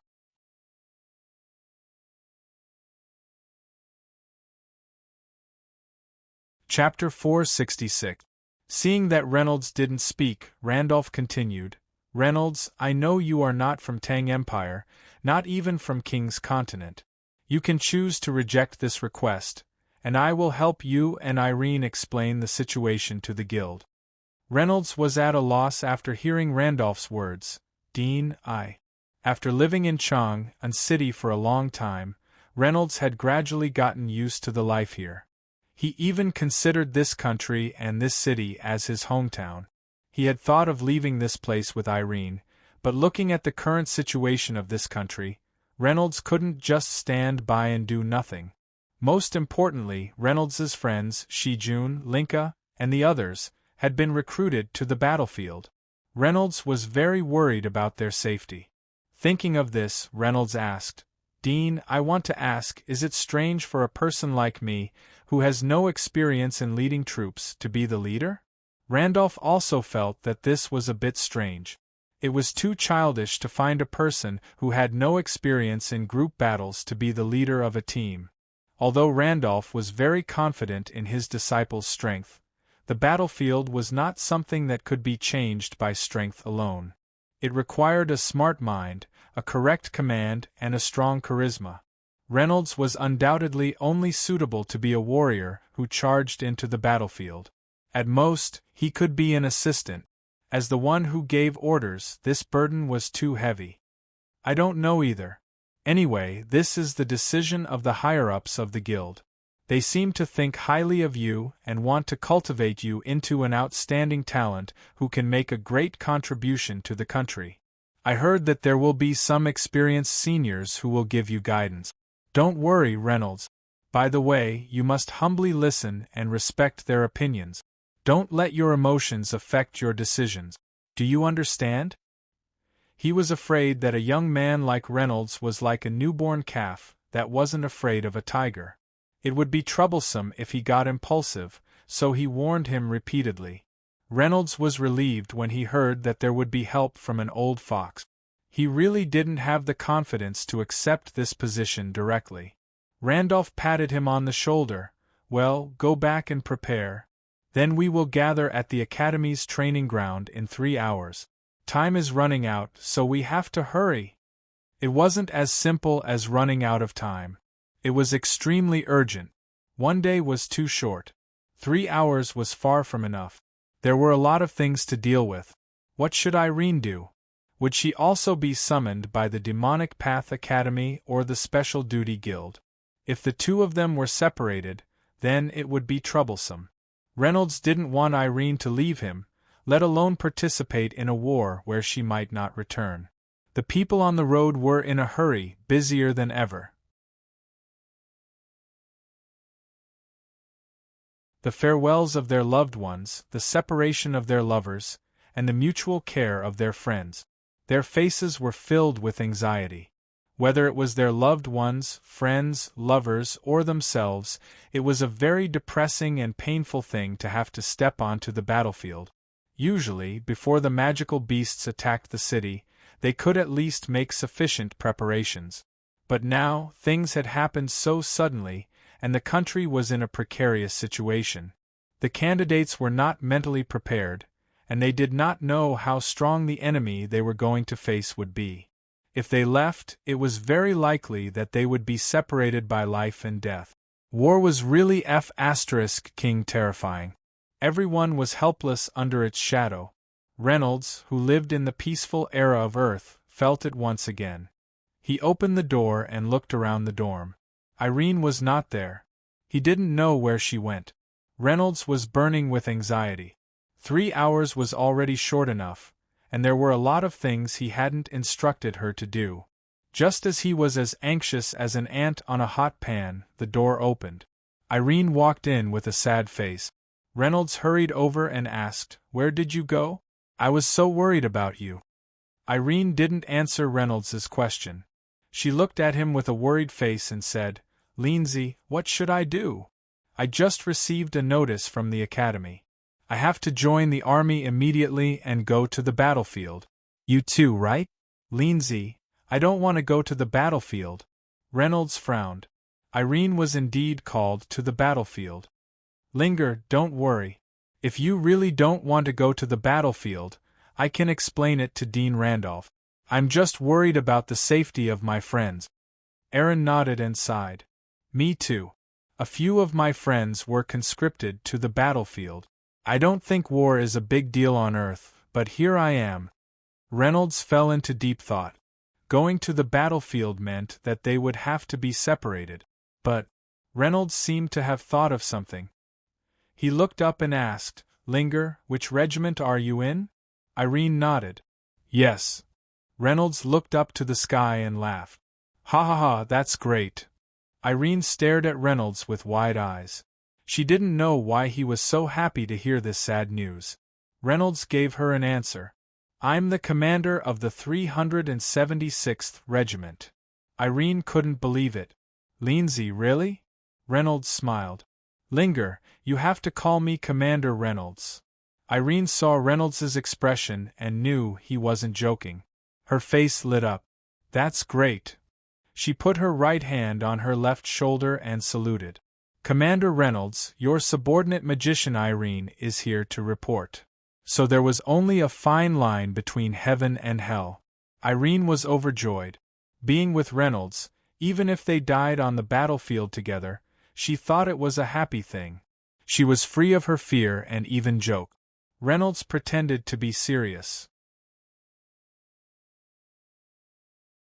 Irene, I have to give you a physical examination first and then confirm if you have the qualifications to join the 376th Regiment. After saying that, he put on a perverted look and approached Aaron, causing Aaron to slap him on the face. After this incident, the two of them no longer cared about the matter that they had been extremely worried about. But why was it so coincidental that out of the thousands of teams, Aaron had been assigned to his own team? Was it just a coincidence? Or did the guild know that he and Irene were lovers? But now was a critical time. They couldn't have the leisure to care about personal relationships. Reynolds didn't understand. But no matter what, this was a good thing. The two of them didn't need to pack up anything. They took their magic cards, class badges, armor and other things and left. Before closing the door, Reynolds glanced at his first residence on the continent. It was also the home in his heart. He suddenly had a strange premonition. He might never be able to return here. Reynolds didn't like this feeling, so he quickly tried to forget it.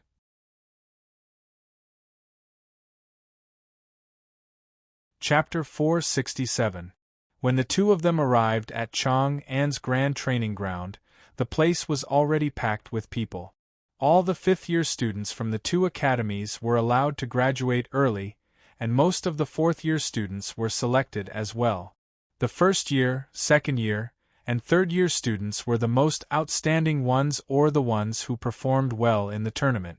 Initially, Reynolds had planned to take some time out to tell his roommates about him going to the front lines after the regrouping. However, when he arrived at the 376th Regiment, he immediately saw Shurjun. She, who was standing beside the dark horse Reynolds, was also a little dark in the competition. Her performance was too good, so she was unfortunately selected to be part of the group. Apart from her, there was also Gabriel, a male archer from the Elf clan, and Green Eyes, a female assassin from the Lord of the Forest clan. These two were the best in Reynolds' class, and they were assigned to the same team. It would be easier for them to work together if they were familiar with each other, and they could rely on each other psychologically. The helpers Randolph mentioned were mercenaries or other experienced fighters. They could only meet on the way. Other than his three classmates, the rest of the students were from other classes, including those from the Demon Academy. One of them was even an old acquaintance of Reynolds. "Aha, Reynolds, we meet again. I didn't expect you to be my comrade this time." The armor that was inlaid with sparkling gems was extremely gorgeous. Reynolds would never forget such a flashy and prideful person. His first opponent in the Academy tournament was Vashlaki. Reynolds had a headache. It was not an easy thing to manage this guy. When Randolph stood on the high platform of the training ground, the students finally quieted down. Randolph cleared his throat, and his deep voice was transmitted to everyone's ears through the sound wave expansion spell. "I think everyone knows the purpose of this trip, right? Time is tight, but everyone knows the current situation of our country. Everyone, please don't panic. All of you here are the elites of the country's rookies. You are the hope of tomorrow. The country will not let you sacrifice your lives in vain. The teams you are assigned to this time have all been detected. They are stronger than the enemies you are fighting against. The danger is much lower than other teams." Hearing this, everyone present breathed a sigh of relief. It was not that they were afraid of death, but in fact, none of them had any real life and death battle experience. If they encountered an enemy of equal strength or stronger than them, it was very likely that they would lose their lives. They were willing to serve the country, but they could not be like moths to a flame before they fully matured and make unnecessary sacrifices. Randolph smiled and said, "I have another piece of good news. The government has sent a rescue request to the Kishore Orc Nation, the Darlindos Nation, the Fantasy Star Nation and dozens of other nations, and we have received a response. The reinforcements were already being organized and would arrive as soon as possible. What we need to do is to do our best to keep the enemy out of our battlefield before the reinforcements arrive." This was truly good news. The G-Sewer Beastman Kingdom, the Darandos Kingdom, and the illusory Star Kingdom were all neighbors of the Great Tang Empire. If the Great Tang Empire, the strongest country in the central region, was destroyed, then there would be no more obstacles in the path of the Northwest Alliance army. Their next target would definitely be them. This was like a world war in the King's continent. All the countries on the continent were affected by the flames of war. No one could stay out of it. Although this was the first civil war, the Great Tang Empire, which was located in the central region, was very important. Anyone with a little bit of knowledge could see that the Great Tang Empire had received the most help. The battle between the invaders and the defenders had become a race against time. If the Northwest Alliance army could eliminate this thorn in their side before the Great Tang Empire's reinforcements arrived, or capture as many cities with good defense as possible, then they could use it as a stronghold and gradually annex other countries. Otherwise, it was very likely that they would retreat to the northwest with the help of the enemy's reinforcements, and it would be very difficult for them to have a second chance. After all, they were invading across the Ansosuya Ocean, so it would be difficult to deploy reinforcements. As long as they set up a strong defense line on the shore of the Ansosuya Ocean, there was basically no chance of success. On the surface, the Mecha Kingdom's Northwest Coalition army was awe-inspiring, conquering cities like a hot knife through butter. However, they were secretly restricted by the oceanic invasion, which was their biggest disadvantage. This was also the reason why they launched a sneak attack when they least expected it. No one could predict who would be the winner of this battle. The above was Reynolds's deduction. The 5,000 years of fighting in the earth had given him a military knowledge that surpassed everyone in the King's continent. His judgment was also accurate and vicious, hitting the nail on the head. After announcing the news of the reinforcements, Randolph's face turned serious. "I know that most of you have not even killed a demonic beast, let alone a human. But I have to warn you, mercy to the enemy is cruelty to yourself. This is a precious lesson that I have learned after going through fire and water many times. Do you understand the meaning of this sentence?" Everyone replied loudly, "Understood." Randolph nodded and said, "Now, let's do a head count and take out your professional and academy badges." Everyone immediately did as they were told, and the beast tamer released the thousand-eyed beast and flew into the sky. The scene was very spectacular, and the hearts of the students were rippling. After a short while, Randolph finished the head count and said with satisfaction, "Very good, everyone's discipline and sense of time is very strong. No one is absent or late. Students of the Chang, an academy of martial arts and the Academy of Witchcraft, you are usually competitors who don't give way to each other.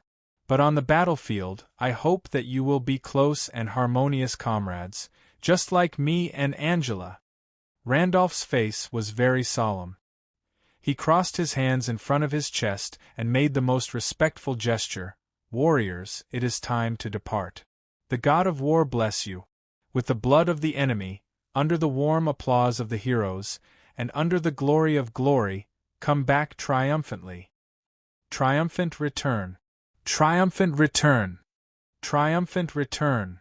Usually, no matter if it was his appearance or his speech, he was famous for being dull.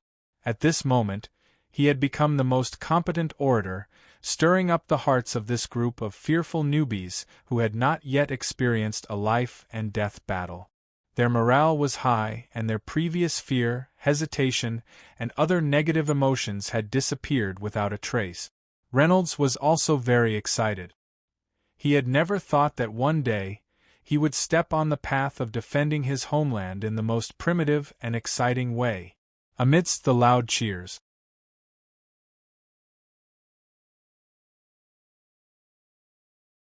Chapter 468. One by one, the teams set off in an orderly manner. This was due to the Academy's emphasis on the compulsory weekly discipline class in the first semester. It finally came in handy at this critical moment. Through the free teleportation portal specially opened for the army, each team soon arrived at the various gates of Chang'an. Reynolds's target was Will City in the southeast, so he naturally teleported to the southeast gate. At this time, he had no experience in leading a team. Fortunately, each team had been assigned 10 experienced mercenaries in advance. Although they were not at the level of a commander, the mercenaries were known for their organization, so it was not a problem for them to control the team. As there were students from the special class in the 376th Regiment, the Academy specially hired Painted Heart to cheer them on. The people of the 376th Regiment were the lucky ones. Amidst Painted Heart's inspirational singing, over 100 Earth Dragon chariots set off with their blood boiling and fighting spirits high. As the regiment commander, Renaud sat on the head of the Earth Dragon chariot in high spirits, while Irene, who had just been appointed as another adjutant, sat on a heavenly spirit kite and flew high up in the sky. Reynolds remembered that when he left the Calor tribe, he was still a jobless person who had yet to apply for a profession certification. Now, he was the leader of a dignified army. Even though the Earth Dragon chariots were excellent, it would still take at least 4 days to reach Will City under the circumstances of speeding up.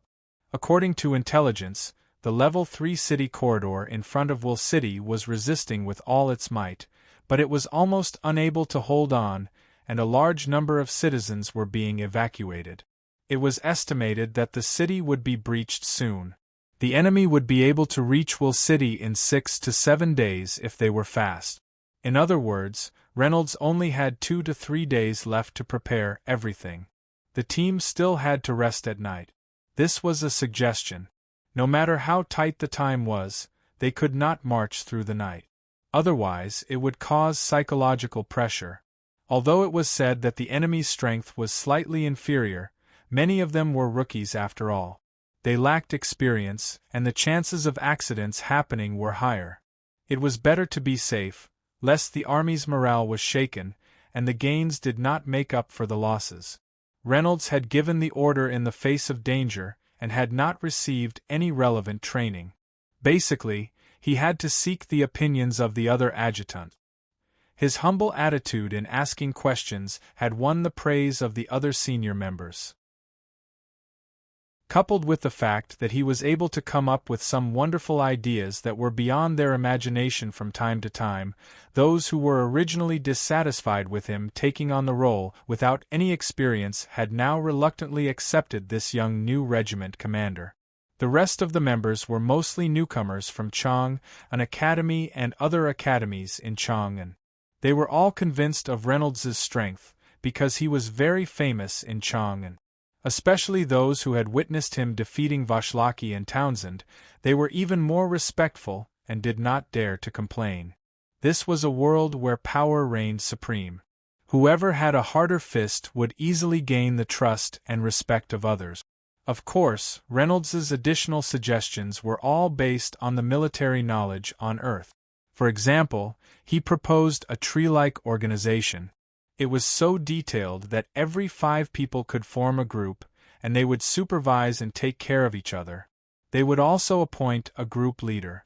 If there were any casualties or other special situations, they could immediately report to the team leader on the next level. The team leader would be the platoon leader, and the adjutant would naturally become the company commander second only to the regiment commander. It was similar to the military hierarchy on Earth. In addition, there were other things. These theories were very simple for Reynolds. On Earth, even a 3-year-old child might have some understanding of them. The King's mainland had to withstand the test of Warcraft's siege every few years, so they were not idiots in terms of cooperation. However, compared to Earth, which had been fighting for thousands of years, there was still an unreachable gap. As for the role of the troop class, such as long range and short range, the strength of defense, direct combat or support, Reynolds did not know much. He was almost no different from a rookie. Naturally, he would listen to the opinions of the experienced ones. The raging bonfire burned brightly, illuminating Reynolds, Irene and Avina's faces red. The roasted meat on the fire was emitting a rich fragrance, and the fat was dripping down continuously. It was very tempting. When setting up camp, the regiment commander gave them special treatment. They occupied a large area in the middle of the team, and set up a soundproof and protective barrier tent to rest. The others could only use ordinary tents. Although there were fewer warcraft roaming around this route, there were still sentries patrolling around the team to prevent any accidents. This large area of the regiment commander's camp was not disturbed by anyone. The nearest one was 20 to 30 meters away. Reynolds called Irene to his own tent a little favoritism. It was not because he wanted to do anything, but because he would be fighting in a few days, so he had to conserve his energy. However, there were too many variables in the war. No one could guarantee 100% victory or defeat. They had to prepare for the worst. Reynolds was very afraid that he would have 3 deaths and 2 deaths. Therefore, he seized the opportunity to spend more time with the 2 girls. He also appointed Irene as an advisor, and Irene as his personal guard. They were both members of the army who would stay by his side at all times. Although it was more scientific, Reynolds was still a little selfish. The skin of the roasted meat was completely burnt yellow, and the fat was about to dry up. Reynolds knew that the time was right. He took the roasted meat down from the wooden rack, took out a small knife, and cut off a large piece of fat and smooth meat from the hind leg, and handed it to the 2 people beside him. Irene smiled brightly as she stuck to Reynolds's side. She first gave Reynolds a bite of the hind leg, then ate it herself. She didn't feel any pressure being with Reynolds. On the other side, Avina's expression was a little serious. She usually had a good appetite, but she only took 2 small bites. She looked at Reynolds, wanting to say something. Reynolds saw this and laughed. "Little June, are you a feast for the eyes? You don't need to eat when you see a handsome man like me, right?" Avina giggled. "How shameless. You're praising yourself." Reynolds shamelessly said to Irene, "Ling, don't you think I'm the most handsome man in the world?" Irene rolled her eyes at Reynolds, then giggled. You're right. Avina glared at Reynolds. "You only know how to ask Ling for help." Reynolds chuckled. He didn't think much of it, but he could see that there was something on her mind. He was just teasing her to relax. If it had to do with the upcoming battle, he still had to ask her clearly. "June, do you have any misgivings?" Avina sighed. "Reynolds, there's something I have to tell you. You have to keep calm." Reynolds saw how serious she was and nodded seriously. "What is it? Tell me." "Do you think there's a problem with you becoming the commander of the 007th Regiment?" Reynolds had always been puzzled about this. Even if the country didn't have any capable people, they still couldn't let a rookie like him become the commander of a regiment. Randolph had solemnly said before they left that they had to listen to the opinions of the other adjutants.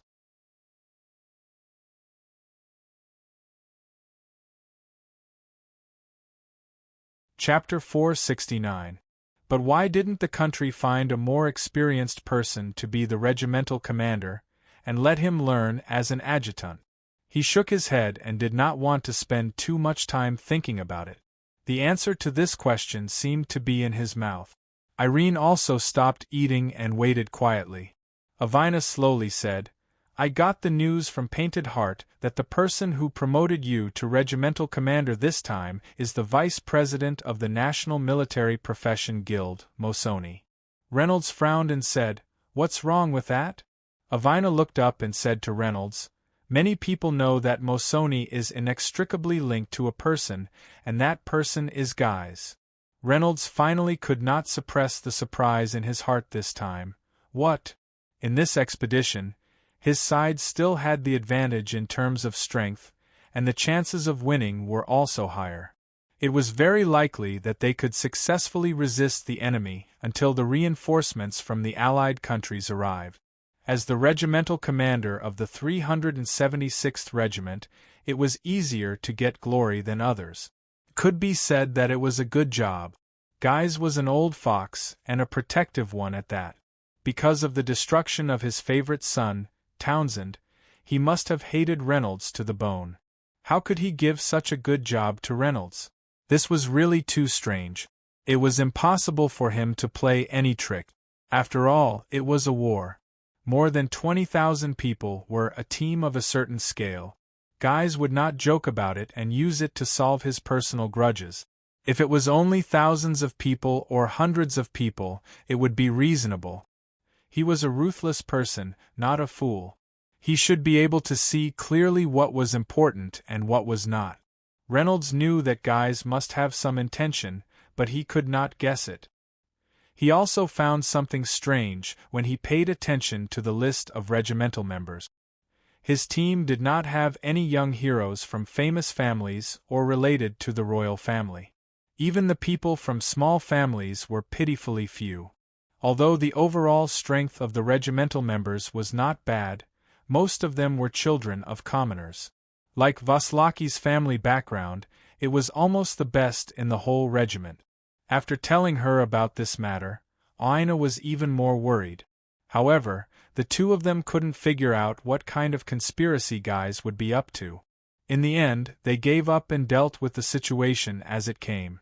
Avina tossed and turned in her tent, unable to sleep. This time, she was conscripted into the army. She was shocked and excited.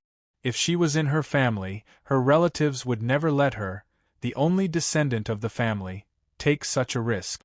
They would definitely use their connections to get her exempted from the army. Now that she finally had a chance to take risks, Avina was very excited. It was just that she was a little unhappy mixing in the male barracks.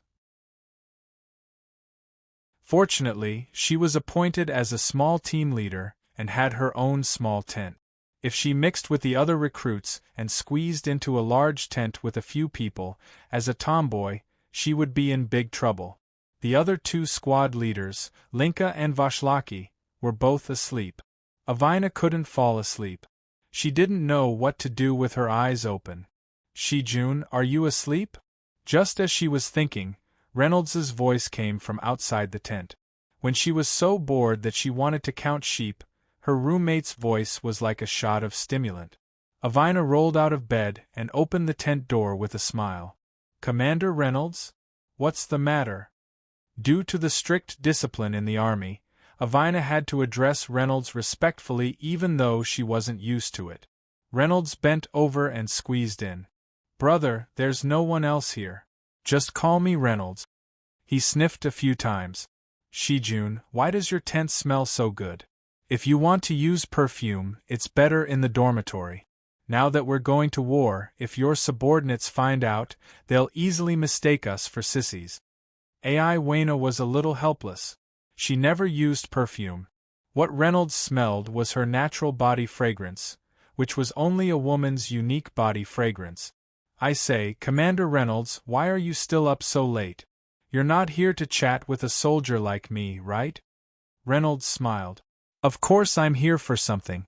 Aaron is already sleeping in my tent, so Ai Wayna was shocked. Could it be that he wanted to say that he was embarrassed to sleep with his little lover in the army and came to her place to stay? That was absolutely impossible. Avina hurriedly cut him off. "Reynolds, my tent is small, and if it's too crowded, I won't be able to sleep." Reynolds was stunned. "Who said I'm going to sleep with you?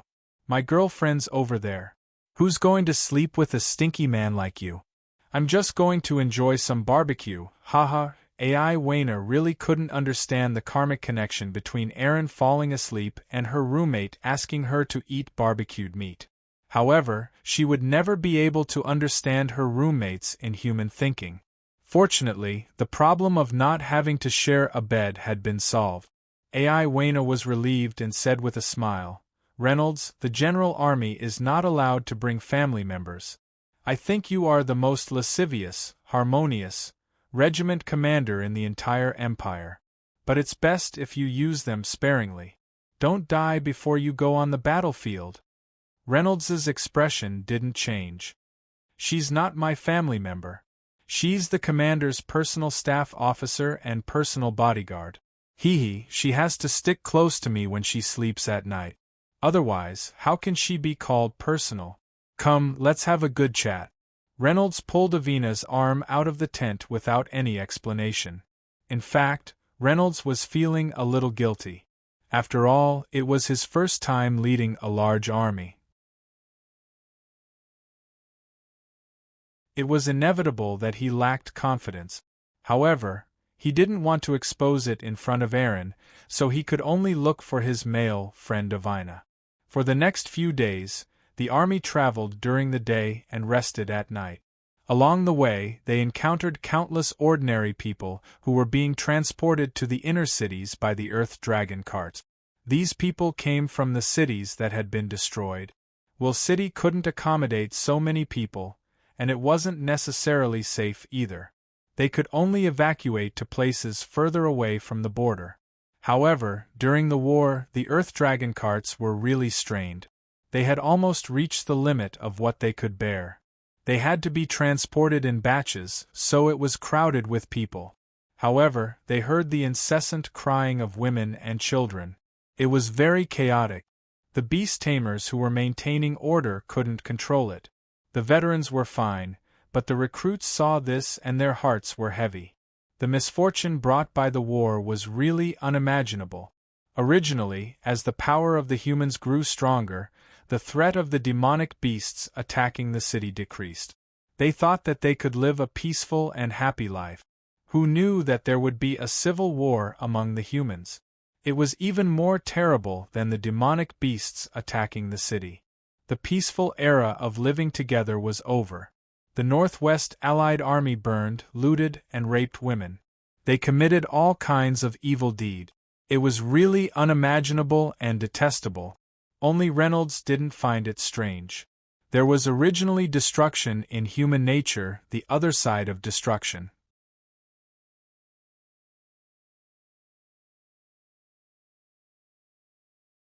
Chapter 470. This kind of desire could be easily dug out under certain conditions, and war was one of those conditions. Croak! A large piece of the ground protruded, and an earth frog appeared out of thin air. Its long tongue firmly locked Townsend's feet. Huh! The audience was surprised. When was this earth frog made? Why didn't they see it just now? Only Renaud, who was familiar with Irene's moves, knew the reason. The first puppet Irene made was not Shue Shue or Thorny Kue, but this earth frog. However, she did it secretly. She threw it on the ground without anyone noticing and let it blend into the ground to grow on its own. With the help of element exchange, it quietly moved to Townsend's feet and launched a surprise attack. It was a clever move that was not meant to be defended against. After seeing Townsend trapped, the rest of the puppets were actually happy. They were like humans with emotions, and the audience felt a little funny. However, their fierce attacks were not funny at all.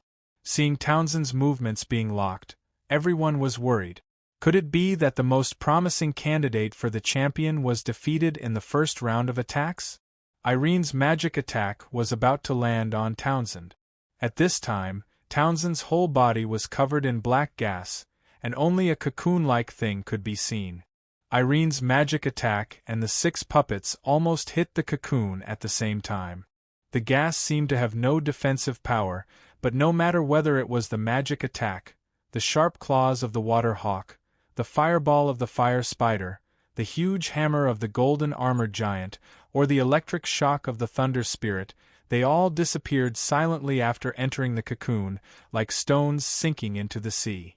Dark protection, dark power. Compared to other types of fighting energy, the dark and light types of fighting energy were much more difficult to cultivate. That was why Lesanov was so surprised. The black gas dissipated, and Townsend's figure appeared in front of everyone again. He was not injured at all, and he should have resolved all the attacks. The tongue of the earth frog that wrapped around his feet had also turned into a pile of dust. The dark type was the nemesis of all elements except for the light type. It was indeed worthy of its reputation. Aaron was also surprised by Townsend's dark shelter. According to Avina's information, Townsend had never used this skill before, not even in the final battle of the previous year. She guessed that he had not learned it yet. The elemental puppet had a lot of emotions, but it was not afraid. Seeing that the first wave of attacks had failed, it immediately prepared to launch the second round. However, Townsend was the first to make a move. He kneaded his hands and a ball of black gas appeared. The black gas became thicker and thicker until it turned into a viscous, ink-like liquid. Lesanov quickly added, "Elemental liquefaction." I was lucky enough to see it in the finals of the last competition. I believe that many of the veteran students are familiar with it. However, for the sake of fairness, I will not reveal its name and use for the time being. Soon, the audience knew its function. The viscous black liquid in Townsend's hand was divided into 11 small streams and spurted out toward the 11 elemental puppets that surrounded him. The golden-armored giant who was closest to him was the first to be hit. A pool of sticky liquid covered his weapon and body. Then, something terrifying happened.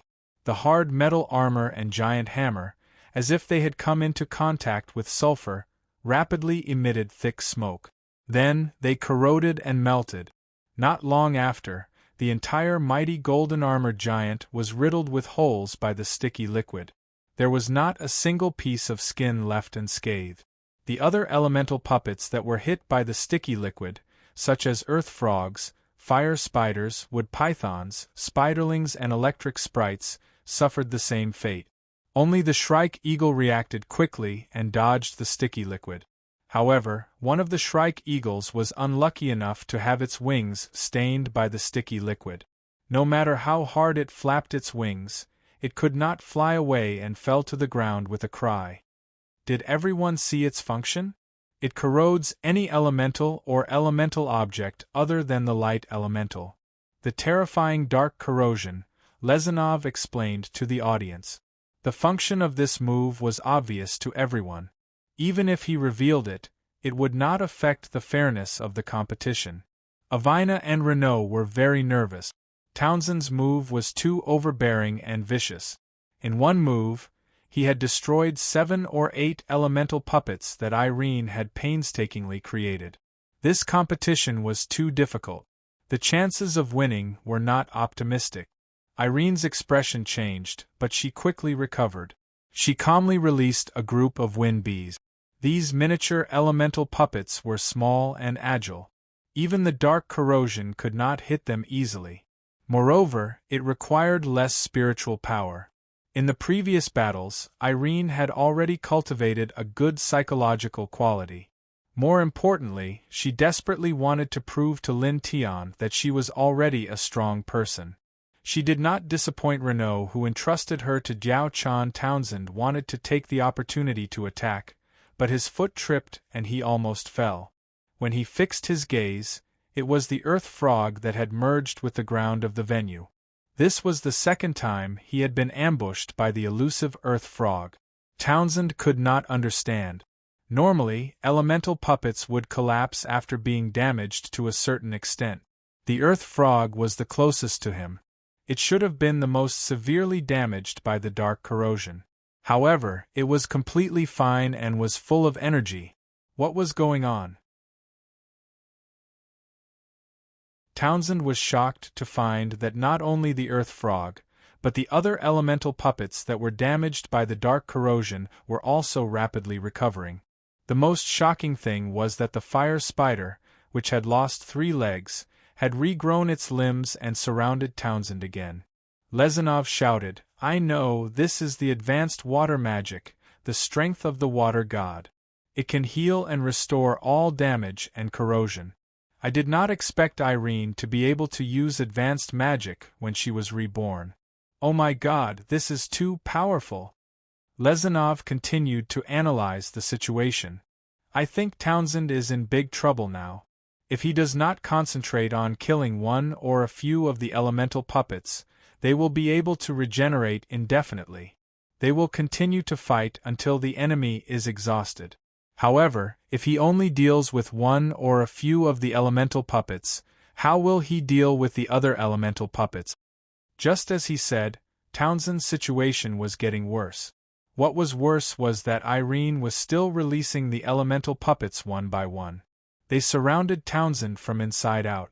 He could dodge a few elemental puppets, a dozen elemental puppets, but he could not dodge dozens. Even if Townsend could use light spells to escape from the encirclement, he could not attack Irene in time and was immediately surrounded by the other elemental puppets. The only thing Townsend could do was to release the dark combat aura again and again to defend himself. He could not fight back in the storm.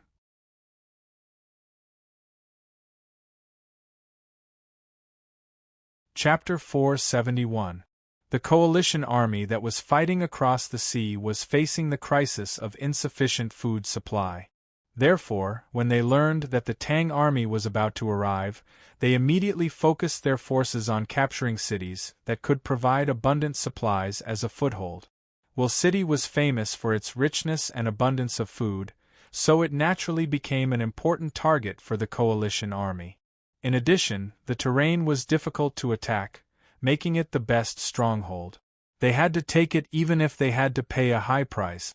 By sea, Lingdao and the other cities were far inferior to Will City in terms of supplies, so it was meaningless to break through. Moreover, if their forces were dispersed to the smaller cities, it would be easy for the coalition army to not be able to resist when they counterattacked.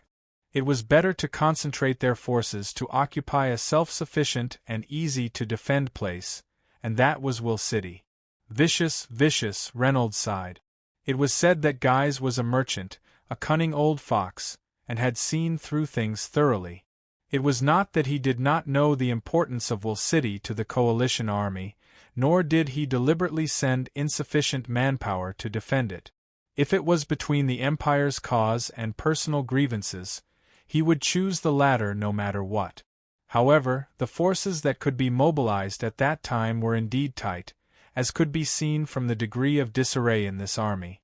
If the 376th Regiment could defend Will City, it would naturally be a happy ending, but the possibility was very small.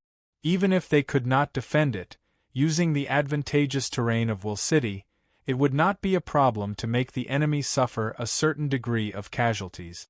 In the end, it would still be a profit.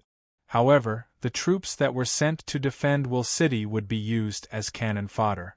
Even if Guise did not choose Reynolds, he would still have to choose someone else to be cannon fodder. In that case, why not take this opportunity to take revenge? Under the circumstances of thinking for the interests of the Empire, to be able to kill this boy that he hated to the bone was really killing 2 birds with 1 stone.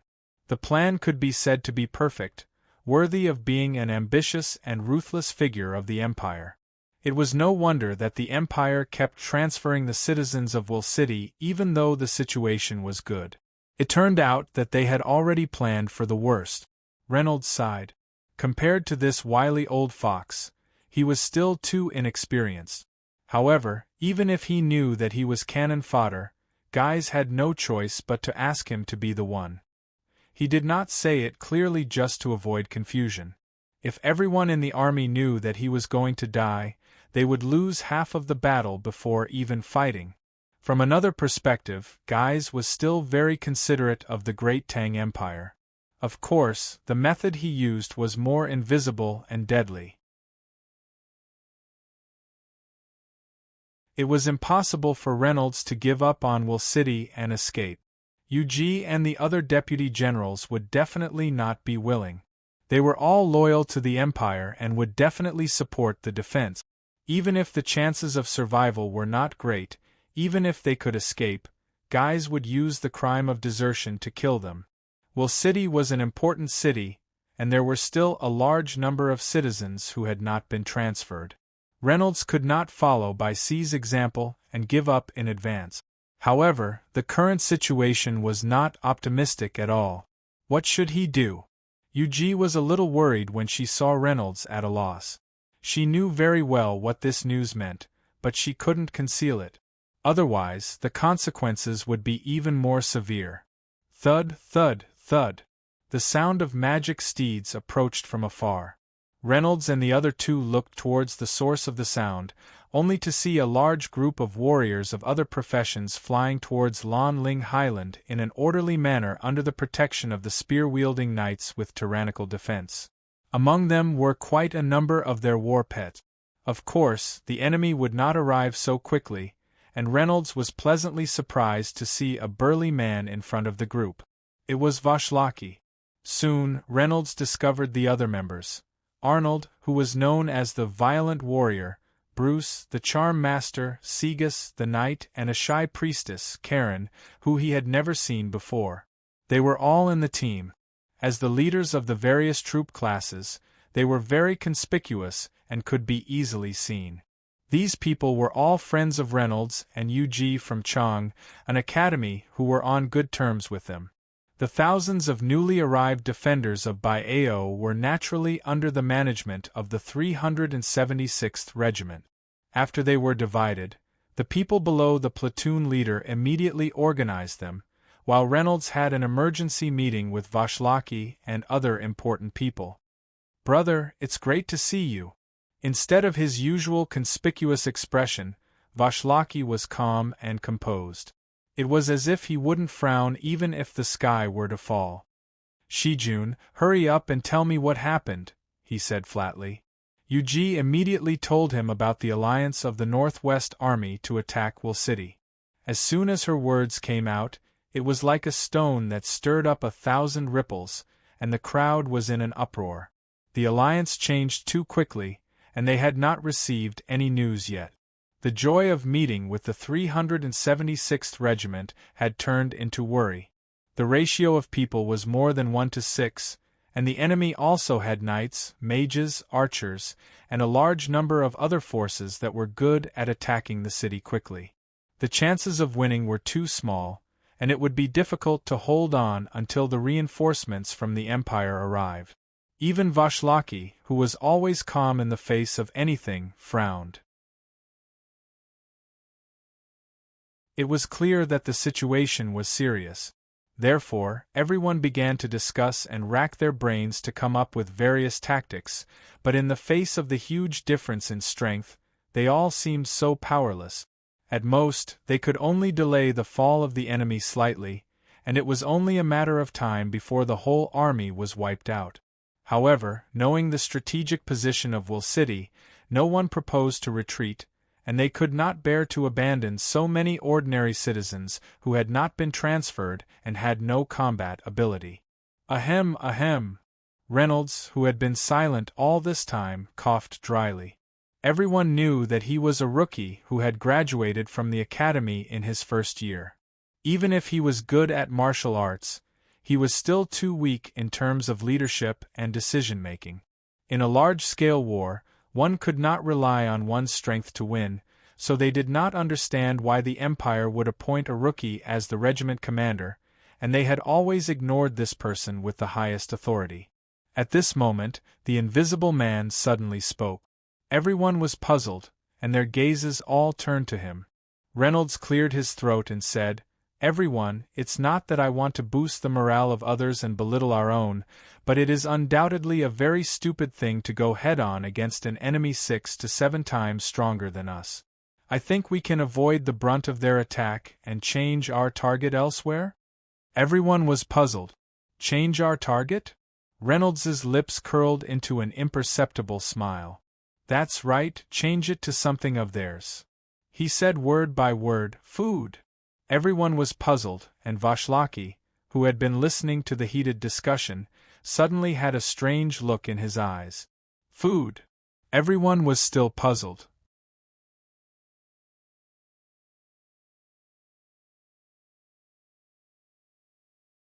Chapter 472. Renaud smiled. First of all, we have to determine the goal of this battle, which is to force the enemy back or stall for time until reinforcements arrive, not to annihilate the enemy. With the enemy's strength, I think everyone knows how long we can last if we fight them head-on. But no matter how strong the enemy is, they still have their weaknesses. Just like in a battle with the strong, if it's a clash of spiritual power, the one who loses is bound to be the weaker side. But if the weaker side is more flexible and attacks the eyes, the lower body, and other places that are difficult to resist, there's a possibility of turning defeat into victory. And food is the enemy's weakness. Although Renaud's words were crude, everyone slowly understood the meaning behind this vivid metaphor. Yuji had long been accustomed to his vulgarity, but she didn't expect him to flip out in such a serious tactical discussion.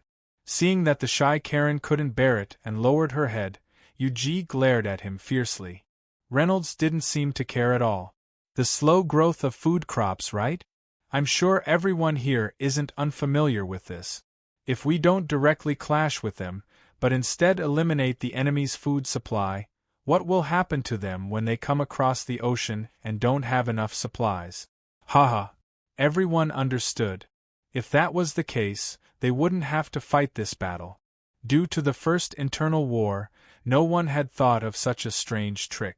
In the past, when the demonic beasts attacked the city, it was impossible for anyone to destroy the demonic beasts' food because the demonic beasts did not need food in the first place. They only needed to absorb the demonic chi in the air to survive. The demonic beasts would not be smart enough to attack the humans' food. Knight Sanaranj, who had been appointed as the commander of the 376th Regiment and the leader of the night forces, asked, "But how can we destroy the enemy's food? Even if the enemy isn't prepared for this unexpected trick, they can't just leave their food outside the camp. It must be in the middle of the army. We can't send a large number of troops to attack. Not to mention that the enemy is several times stronger than us. It's not smart to give up the advantageous terrain to defend and attack." His question immediately received the approval of the others. This was indeed a difficult problem. There was a weakness, but the problem was how to pierce it. Vashlaki was also deep in thought. This was a difficult problem. If they could not think of an effective solution, it would be useless even if they knew where the enemy's weakness was. After everyone finished speaking, Reynolds slowly said, "I have a bold plan." Everyone had a little more respect for this newly appointed rookie. They quieted down and waited for him to speak. Reynolds did not speak of his plan but gave Yuji beside him a look. Yuji understood, took the dagger, and walked to the side of the map. Renaud then said, "Our first battle will definitely take place at Lonling Highlands. I believe no one has any objections to this, right?" At this moment, Yuji raised her small knife and pointed at a brown area on the map, which also represented the location of Lonling Highland. Seeing that everyone nodded, Renaud continued, "The enemy also knows that our reinforcements are about to arrive, so they will definitely rush over as fast as they can to take down Will City before our reinforcements arrive. The arrival time of their troops will be different due to the different routes, but it will not be by much. It should be between 3 o'clock in the morning and 8 o'clock in the evening." The leaders present were all experienced in leading demonic beasts to attack cities. It was not a problem for them to calculate the approximate arrival time of the enemy based on the characteristics of the troop. They immediately nodded again. The enemy will not attack us immediately as soon as they arrive. First, they will be too tired from rushing day and night. Second, they will have to consolidate their deployment, unify their command, and discuss the siege plan. No matter what the reason is, they will definitely have to stay at the outskirts of Will City for the night and attack tomorrow. The most likely place where they will camp is below Lonling Highlands. The area is neither big nor small, just enough for the army to camp in, the Fena wilderness. When Ug used her small knife to point at a green area on the map, he continued, as for the reason, first of all, it is close to a water source, so it is convenient to cook. Second, this is a relatively safe place with few demonic beasts, so I can't think of a reason why they would give up this place and choose another place. Vaslaki was the first to nod in agreement. Even he had underestimated this kid, but he did not expect this rookie to be so eloquent and logical in his analysis. Furthermore, he accurately pointed out the reason, which made it hard not to believe. However, he still did not understand the purpose of Renaud guessing the enemy's location in advance, so he spoke for the first time. "Commander Renaud, are we going to set up an ambush there in advance? But that is an open space, so it seems unlikely, right? Even if it is a well-hidden forest, it will be a problem to set up an ambush among so many people." Renaud laughed and said, "The ambush does not have to be on the ground, it will work here too." He pointed his finger downwards. Before anyone could react, Vaslaki had already understood. He clapped his hands and said, Good idea."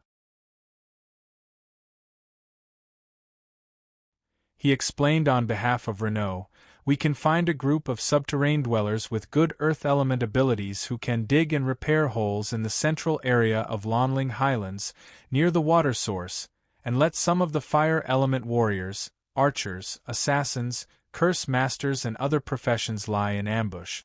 What we are doing now is burning the enemy's food, not clashing with them. We only need a small number of people to do it, and the concealment will be greatly improved." He sincerely admired Renaud and said, "Commander Renaud, how did you come up with such a wonderful plan? I can guarantee that the enemy will be caught off guard. Normally, people on the continent would fight directly. Who would have thought of such a sinister and tricky plan?" Renaud did not say that Renaud did not mention it. Of course, Reynolds would not say that it evolved from discourse on war. He smiled and said, "Since we can't compete head-on, I can only use my brain from another angle. By the way, it's best that the cave dwellers dig under the rocks. That way, it's safer and more hidden. Even if there are no rocks, it shouldn't be a problem for some strong barbarian soldiers to dig up a few rocks. Also, remember not to dig too many rocks, or it will affect the enemy's space to set up camp. Also, let the subterranean dwellers dig a tunnel to the outside of Fena Highlands. After the fire is set, they can immediately retreat through the tunnel to reduce unnecessary casualties. Remember, you must be fast, accurate, ruthless, vicious."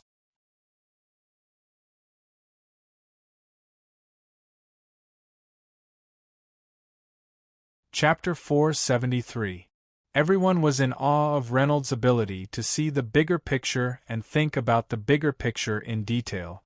This was also a very important factor in a leader's ability. Now, no one dared to underestimate Reynolds anymore. Kata slammed the table and stood up. "Good. Arson. I love it. Commander Reynolds, let me take the lead." He liked to be in the limelight, so he was naturally willing to take the lead even though entering the tiger's den was also a very dangerous thing. When everyone saw his excited face, they all cursed in their hearts, "What a weirdo!" Reynolds shook his head. "Commander Kata, it's a pity that you have another mission." Vaslaki nodded at Reynolds' decision. He was familiar with his subordinate's fiery personality and knew that he was not suited for ambushes that required a lot of patience even though his fire element spiritual energy was very strong. Vaslaki found more and more that his superior was different from the rest. Other than being bold and careful with his plans, he also used people well. Seeing Kata's disappointed face, Reynolds smiled. "The other mission is also very important. It's yours." Kata grinned when he heard the word important. The feeling of being important made him feel like he was floating in the air. Vaslaki saw this and immediately added another comment to his evaluation of Reynolds. He knew how to calm his subordinates and inspire their morale at any time. Karen timidly said, "See, Commander, should we tell our own soldiers about the enemy's true strength? Although it's not good news, it's better to let them be mentally prepared so that they won't panic when the time comes." Women had a weaker view of the overall situation, but they were sensitive and knew how to think from a psychological perspective. Karen's opinion was quite pertinent as well. It was just that this young priestess was quite shy. After stuttering, the lieutenant general's face turned red as well, as if what she had brought up wasn't a strategic point but a topic of interest. Reynolds agreed with her suggestion. "Of course we have to tell them. But we can also add something else. Tell them that the reinforcements will arrive in 3 days. That way they won't feel pressured." Charm Master Bruce was puzzled. "But the reinforcements won't arrive in 3 days. As far as I know, it'll take at least 7 days. Reynolds said calmly, "We're just doing this to calm the soldiers down." "Commander, you can't do this. You're lying. The consequences will be severe." Lawrence, the former commander-in-chief of Bao City, immediately objected. Looking at his face that was even more square than a brick, Reynolds knew that he was an extremely inflexible antique. He thought to himself, if it weren't for Vashlaki taking over your position and giving the order to retreat in advance, the warriors of Bao City would have been wiped out. He didn't explain much and only said, "Let me tell everyone a story." No one expected him to be in such a good mood at this juncture, but they knew he must have a deeper meaning, so they all listened attentively. Renaud cleared his throat and said, "Once upon a time, there was a mercenary group of water sorcerers who were all sacrificed in a battle with sorcerers. They got lost in the desert and drank all the water. The mercenaries were tired and thirsty and could barely hold on. At this time, the leader of the mercenary group said, 'Everyone, cheer up. I remember now. Not far ahead, there are a few agate trees that can survive in the desert. The agate fruits are juicy and sweet. If we hurry, we will be able to eat them soon.' The mercenaries' spirits were lifted and they felt that their steps were lighter. However, they still didn't see any agate trees after a long time. Finally, someone couldn't help but ask the commander again. The commander said, 'Maybe I remembered wrongly. It should be a little further ahead. You know, it's hard to tell the distance in the desert, but I feel that it shouldn't be too far away.' Thus, everyone once again perked up and continued their journey. However, after walking for a long time, they still didn't see the agate tree as they wished. The commander apologized again and promised that it would definitely be a little further ahead. The mercenaries, who were almost exhausted, regained their strength after receiving the assurance and continued to move forward. After being disappointed again and again, they finally realized that the commander was lying to them.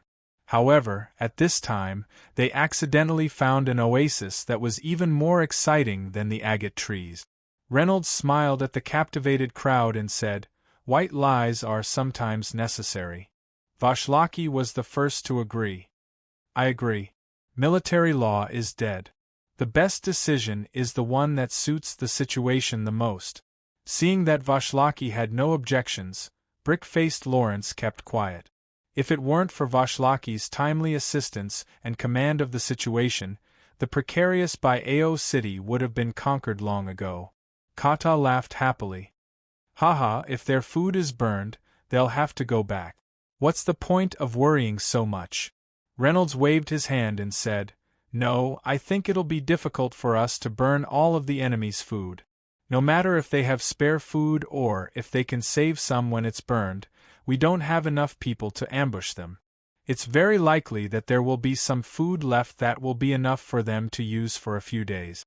If they fail when they're sure to win, the enemy might be angry and want to vent their anger on us. They might try to attack Will City crazily while they still have food. If that's the case, their attacks will be very crazy. Therefore, it's more important for our soldiers to be mentally prepared." Kata felt that it made sense and said worriedly, "Commander Reynolds, what should we do?" If they don't care about the cost, it's not impossible for them to take Will City in a short time. By then, they'll be able to take Will City with the food in the city. He admired Reynolds and directly asked for his opinion. Reynolds's face darkened. He slowly spat out a word. Burn. Everyone was once again confused. They asked, burn? Burn what? Renaud smiled and said, we'll burn our own food.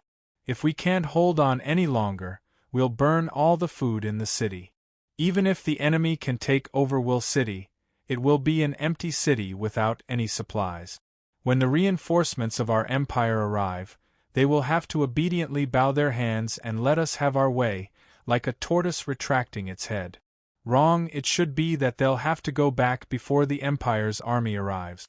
Otherwise, they'll starve to death in Will City, and no one will help collect their corpses. Ha ha!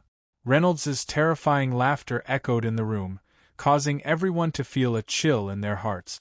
There was absolutely no need to worry about the Empire's material reinforcements. It didn't matter even if they had to sacrifice all of the food in the city. However, this would be a serious blow to the enemy. Woody's blow would probably make them dizzy. Sacrificing 100 for the enemy. Poison. You're tuning in to the Phoenix Knights YouTube channel. Don't forget to subscribe and join us on this journey to catch the most captivating stories.